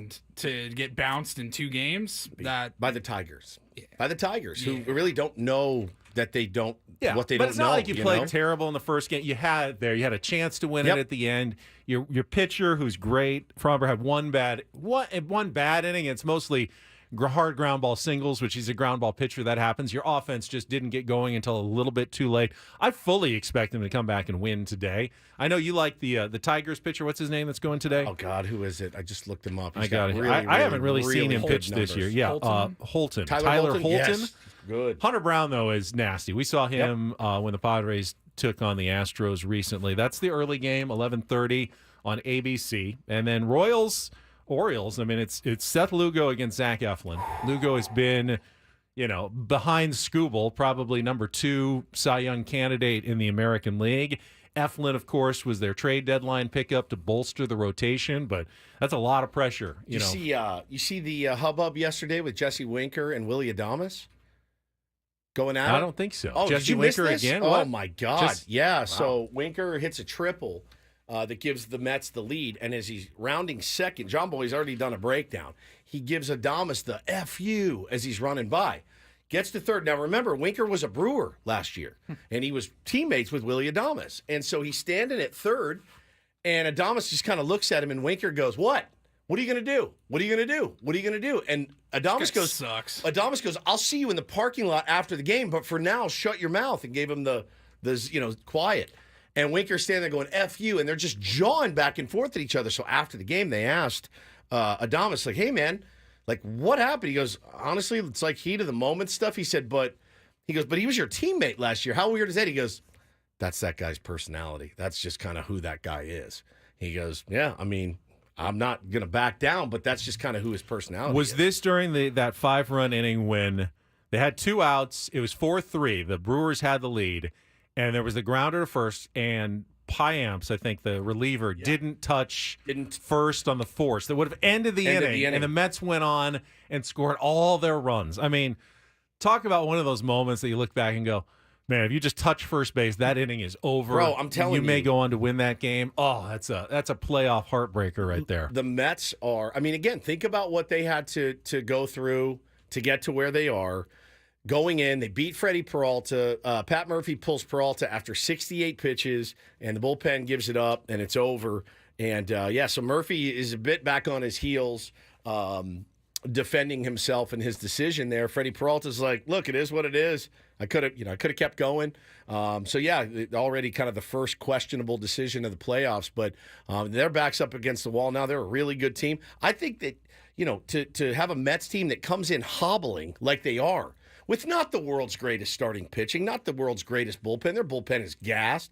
And you go out and you get bodied like that yesterday. I think the pressure on Milwaukee today, even though they had a really good season and we know this well here, the expectations change with every move you make. Yeah. And I know that I will be devastated if the Padres get The knocked Brewers out. didn't go as all in as the Padres. No, have, they for didn't. sure. They didn't. I mean, they don't have the wherewithal or they just don't commit to it the way the Padres have recently. But Yeah, that's true. But again, their expectations change when they started running away with that division, and they expect more. So, for me personally, with these other games, I'd like to see the series get to except for ours. I'd like to see the series all get extended, not ours. Believe Well, me. you don't want a dramatic Game 3 tomorrow. It's Woods? the last Isn't thing that on the exciting? It's the last thing on the Isn't planet. that what you I hope want. for in Oh, baseball? my Really Lord. exciting, like a Good. tied Game 3. Oh no, let's just take care of business tonight. You said it, and it made my stomach I start know. gurgling. Let's I just know. take care of biz. Well, Give it Padres mindful won't. rest. We'll talk about it coming up. Padres obviously won't be as heavy of a favorite as they were yesterday. In fact, I haven't seen the odds for the game yet. Share those with us when we come back for today's game, and we can kind of do our picks to click and look forward to Game 2 of the NL Wild Card Series coming up tonight. That's in our last segment of Ben and Woods next year on 97.3 The Fan.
All right. Woodsy's just saying that your nerves are shot. Paulie said you're more nervous today than yesterday. I mean, a little bit. I mean, Paulie was very confident yesterday. There is a safety net tonight. I understand, but it's not a safety net I want to jump into, my friend. No, you don't. But to me... If you're in a safety net, you know what has happened? Something catastrophic. If there's a safety net... It's like the backup chute. Yes. I fell off this building, but there's a safety net. Well, I'm still terrified the whole way down because something catastrophic has just happened. I'll never go skydiving, but I know they have the backup chute. Yeah. If the first chute doesn't open. You talk about nervous. All right. Pull the ripcord. Huh. Nothing has happened. All right. Well, I've got a backup chute, but now I'm a little concerned about this one because there's no longer a safety net. And if this backup chute doesn't open, we could have some big problems. In fact, we're probably going to have major problems. Holy smokes, man. So, they got the backup chute, which is game 3 tomorrow. You don't want to have to deploy it. You want the main parachute to open up and safely coast into the next round today. But you have the backup chute tonight of game 3 if things don't go well. That's why I'm not quite as nervous. I tweeted it yesterday, and I tried to just think about what Michael King was going through. Remember how long yesterday was? Every time you looked at your clock, you're like 6 hours till game time, 5 hours till game time, 4 hours till game time, and you're just like, this is never going to get here. Once the game started, I was felt a lot better. Prepare yourself, though. I mean, in the history of baseball playoff series and basketball playoff series, almost every team faces an elimination game. Well, certainly every team that loses faces, and that's every team but one. And the team that wins, more often than not, at some point, has to go to a game 7 or a game 5, or has to come back in a series and win the last 2, and faces elimination. So prepare in your mind that with 90 to 95% certainty, even if the best of best happens, the Padres will face elimination at some point this month. Absolutely. That's how it works in the playoffs, and we will all be insanely nervous that day. I mean, I think about some of the other games yesterday, and the fan base is watching. If you're a Royals fan or you're an Astros fan, and you're right there, and if you're a Tigers fan, you're like, nobody expects us to win this game. I mean, we got Tarek on the mound, but how long is he going to go? These guys are going to come around. Holy smokes, man! But yeah, look, last night was a really, really, really good one. It's just the anticipation, the waiting for the game to start. It's just the worst, man. It is absolutely the worst. I had to choke it down a little bit. Yes, I could barely eat, which is a stretch for me, and it's just kind of pacing around. Today I'm going to go down there. Hopefully that'll help a little bit. Just go down and chew the fat with some friends. But man, it's fun. Yeah, it's a bit of a distraction to be down there when you're alone with your thoughts and your kids. It's not necessarily. Well, I was just alone. You're just I was alone yesterday, just solo with myself, which usually is a decent time, but yesterday was not. All right, what are the odds today? As I said, I know that the Padres are heavily favored yesterday given the matchup and the Braves doubleheader. They're more rested today. They have more bullpen options available. I think Brian Snitker said, everyone's good to pitch for the next 2 days if we need them. Slight favorites for the Padres. Yeah, minus 114 for the Pods, so it costs you $114 to win 100. So it's certainly a lot closer than last night. Let's see here. Going around baseball, the Astros are the most heavily favored today, minus 178 over the Tigers. The Orioles are minus 146. That's a decent number there as well. And the Mets and Brewers, minus 114 for the Brewers favored today. I'm surprised that the Orioles are favored so much. I like the Royals with Seth Lugo. I'm getting a good price there on that one. I took them. Yeah. Whew. Looks like at least one of our old friends from the Padres is going to be back in the National League West next year. Get to that after our last check of traffic on 97.3 The Fan. From the 97.3 The Fan Traffic Center, here's Kelly Danick. Traffic is brought to you by the roofing professionals at Extreme Roofing of San Diego. Wrapping up our morning drive with a few problems here, guys. One of them is this crash on northbound 5 before 28th Street. Appears to be blocking middle lanes. We've also got a collision on the southbound 805 on or near the Home Avenue off-ramp. And South 163 past Friars Road, we're getting reports of some sort of metal debris in middle lanes and some debris on the transition ramp eastbound 52 right at the northbound 15 connector. Mother Nature is unpredictable, and so is the San Diego rain. Don't wait till your roof suffers damage. Call Extreme Roofing of San Diego to protect your investment from catastrophe. Schedule your roof inspection now, 619-334-ROOF, or online at extremeroofs.com. I'm Kelly Danek with Ben and Woods, San Diego's #1 sports station, 97.3 The Fan. So I talked about it this week. Buster Posey taking over as the new president of baseball operations for the Giants. Got rid of the GM, who I hadn't even heard of. Farhan Zaidi was really the decision maker in that organization. But Buster released a statement yesterday and did say as part of it, like my Giants colleagues, I care so much about this organization, our team, our city, and each of you.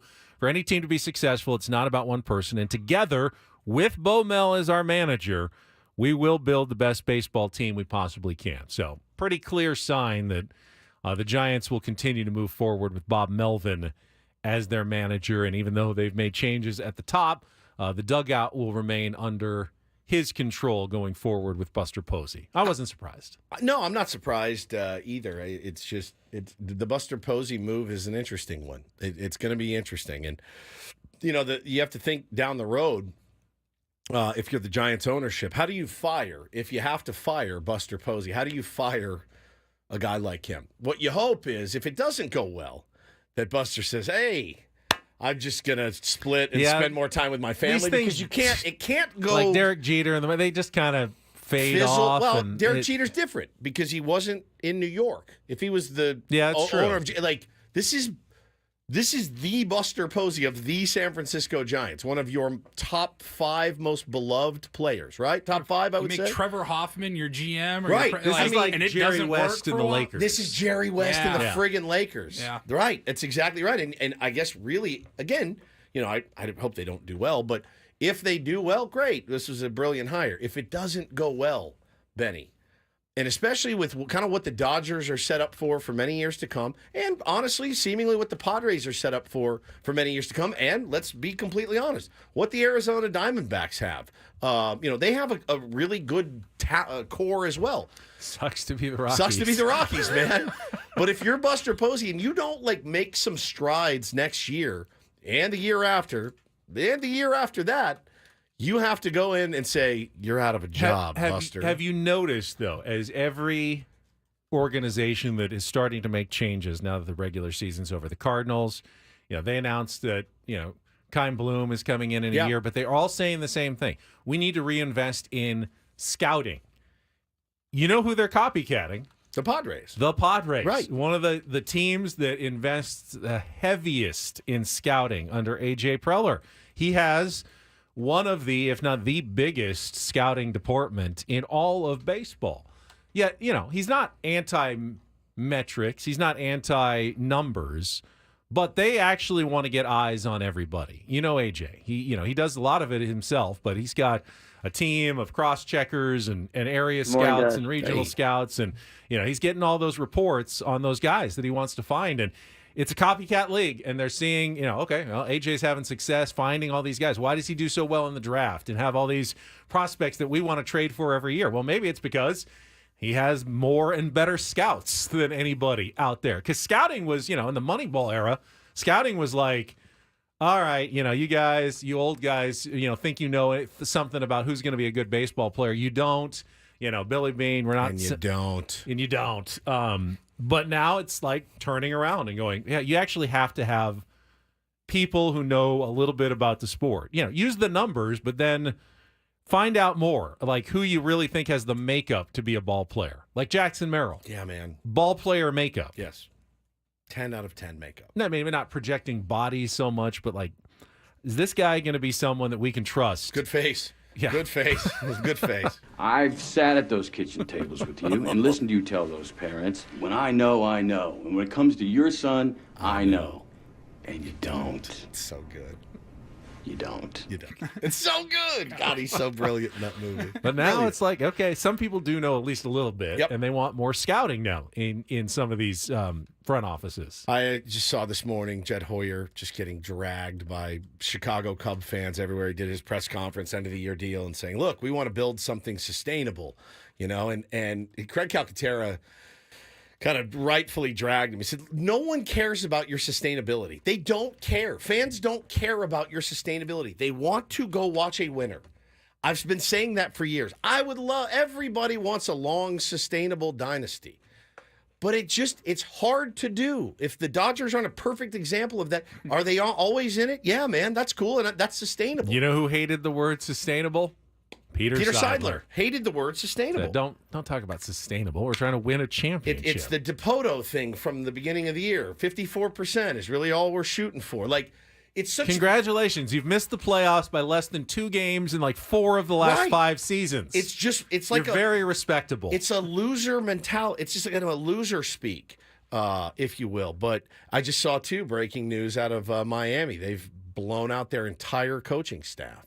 That was under Skip Schumacher. And so, again, Peter Bendix is really coming. I mean, to give the controls like that, just like, hey, man, go do your thing and build it your way, pretty cool for him, but you better be right, man. Or I mean, what do you go from 4,500 fans to 3,500? I mean, it is just crazy. So, baseball, are we seeing another rebirth, Benny, another cycle through of teams trying to do things a little bit differently? I think so. And I like that. So. I like that. I love that about the game. I mean, it's constantly evolving and devolving and revolving. Quite the 365-day turnaround here for A.J. Preller, who at this point last year coming off in hell.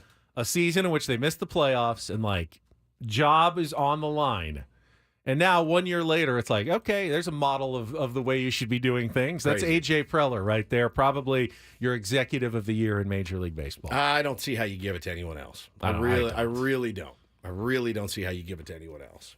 All right, picks to click. I'm sticking with. Are we doing picks to click now? Do we do that now? I wore the Merrill Madness. I'm glad you told me that he's 2 for 2 against Max Fried. I mean, lefty, you wouldn't normally say it's the best matchup, but I like seeing Jackson there in a playoff game. I love his attitude. He's going to do something big at some point for this team, I think, in the postseason. So why not Click tonight? is a home run.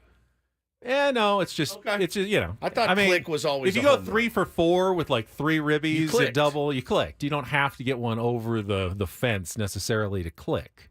Always thought just it. Saying Didn't you think it was a homer? Someone who has a good game. I think Pick to I click. always thought it was a homer. I did too. Who are you picking to go yard tonight? Who's going yard tonight? I will be taking the third baseman, the captain, okay, Manuel Arturo Machado. Now, he has a home run against Max Fried, but it's his only hit, would say. Yesterday was Tatis's moment. Today's Manny's. Okay, I like that. That would be very fitting for a team that has passed the torch in terms of who's the star every day. It's not just going to be Tatis every day. I'm going to go out on a limb and say that Xander Bogaerts finds his way over the wall tonight. I'm willing it to happen because I want it because we need Xander to have a really, really big last 12 games. Playoff Xander would be nice to see.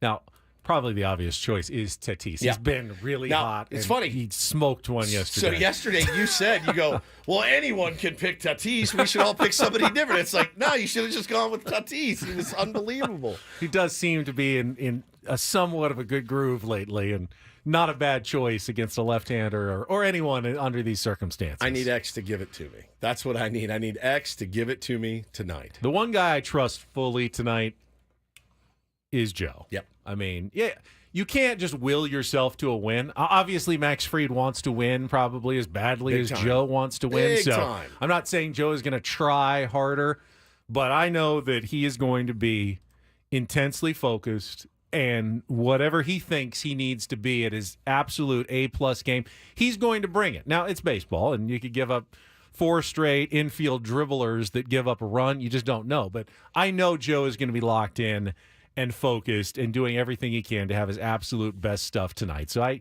don't really have any worries about Joe Musgrove in this game. And remember, if you see Ben out in front of Petco Park tonight doing a live hit, do not scream anything untoward. Right. Wait in line for your hug. Yep. And I will get to all of you. Unless it's like, what's a good phrase from the show? I don't want you to say the B word. Do the show, bitch. That one. Did you catch a game last night? Did you catch a game? That's not. Did you catch a game last night? Not bad. Fuck to it. You like hot fudge sundaes? Somebody yells "Hawk to" in his live shot. I'll give you $100. That's probably going to happen no matter what. So, $100. I know, we may be going up to the rooftop just to stay away from all you people. So. Somebody back behind you. Hot Chua. It could be me. It could be me. Yeah. All right, we will be back tomorrow at 6. Pay yourself $100. Prepare yourself for a round table tomorrow as well, Woods. As much as you don't want to do it. Not doing it. You're going to do it, Nick So quit Saban. asking. You're going to do I'm it. not doing it. I'm tired. For Paul Reindl, for Woodsy, I'm Ben, Annie, and Elston. Giving you all their insight coming up next here on 97.3 The Fan. Go Padres. We already kissed the roach.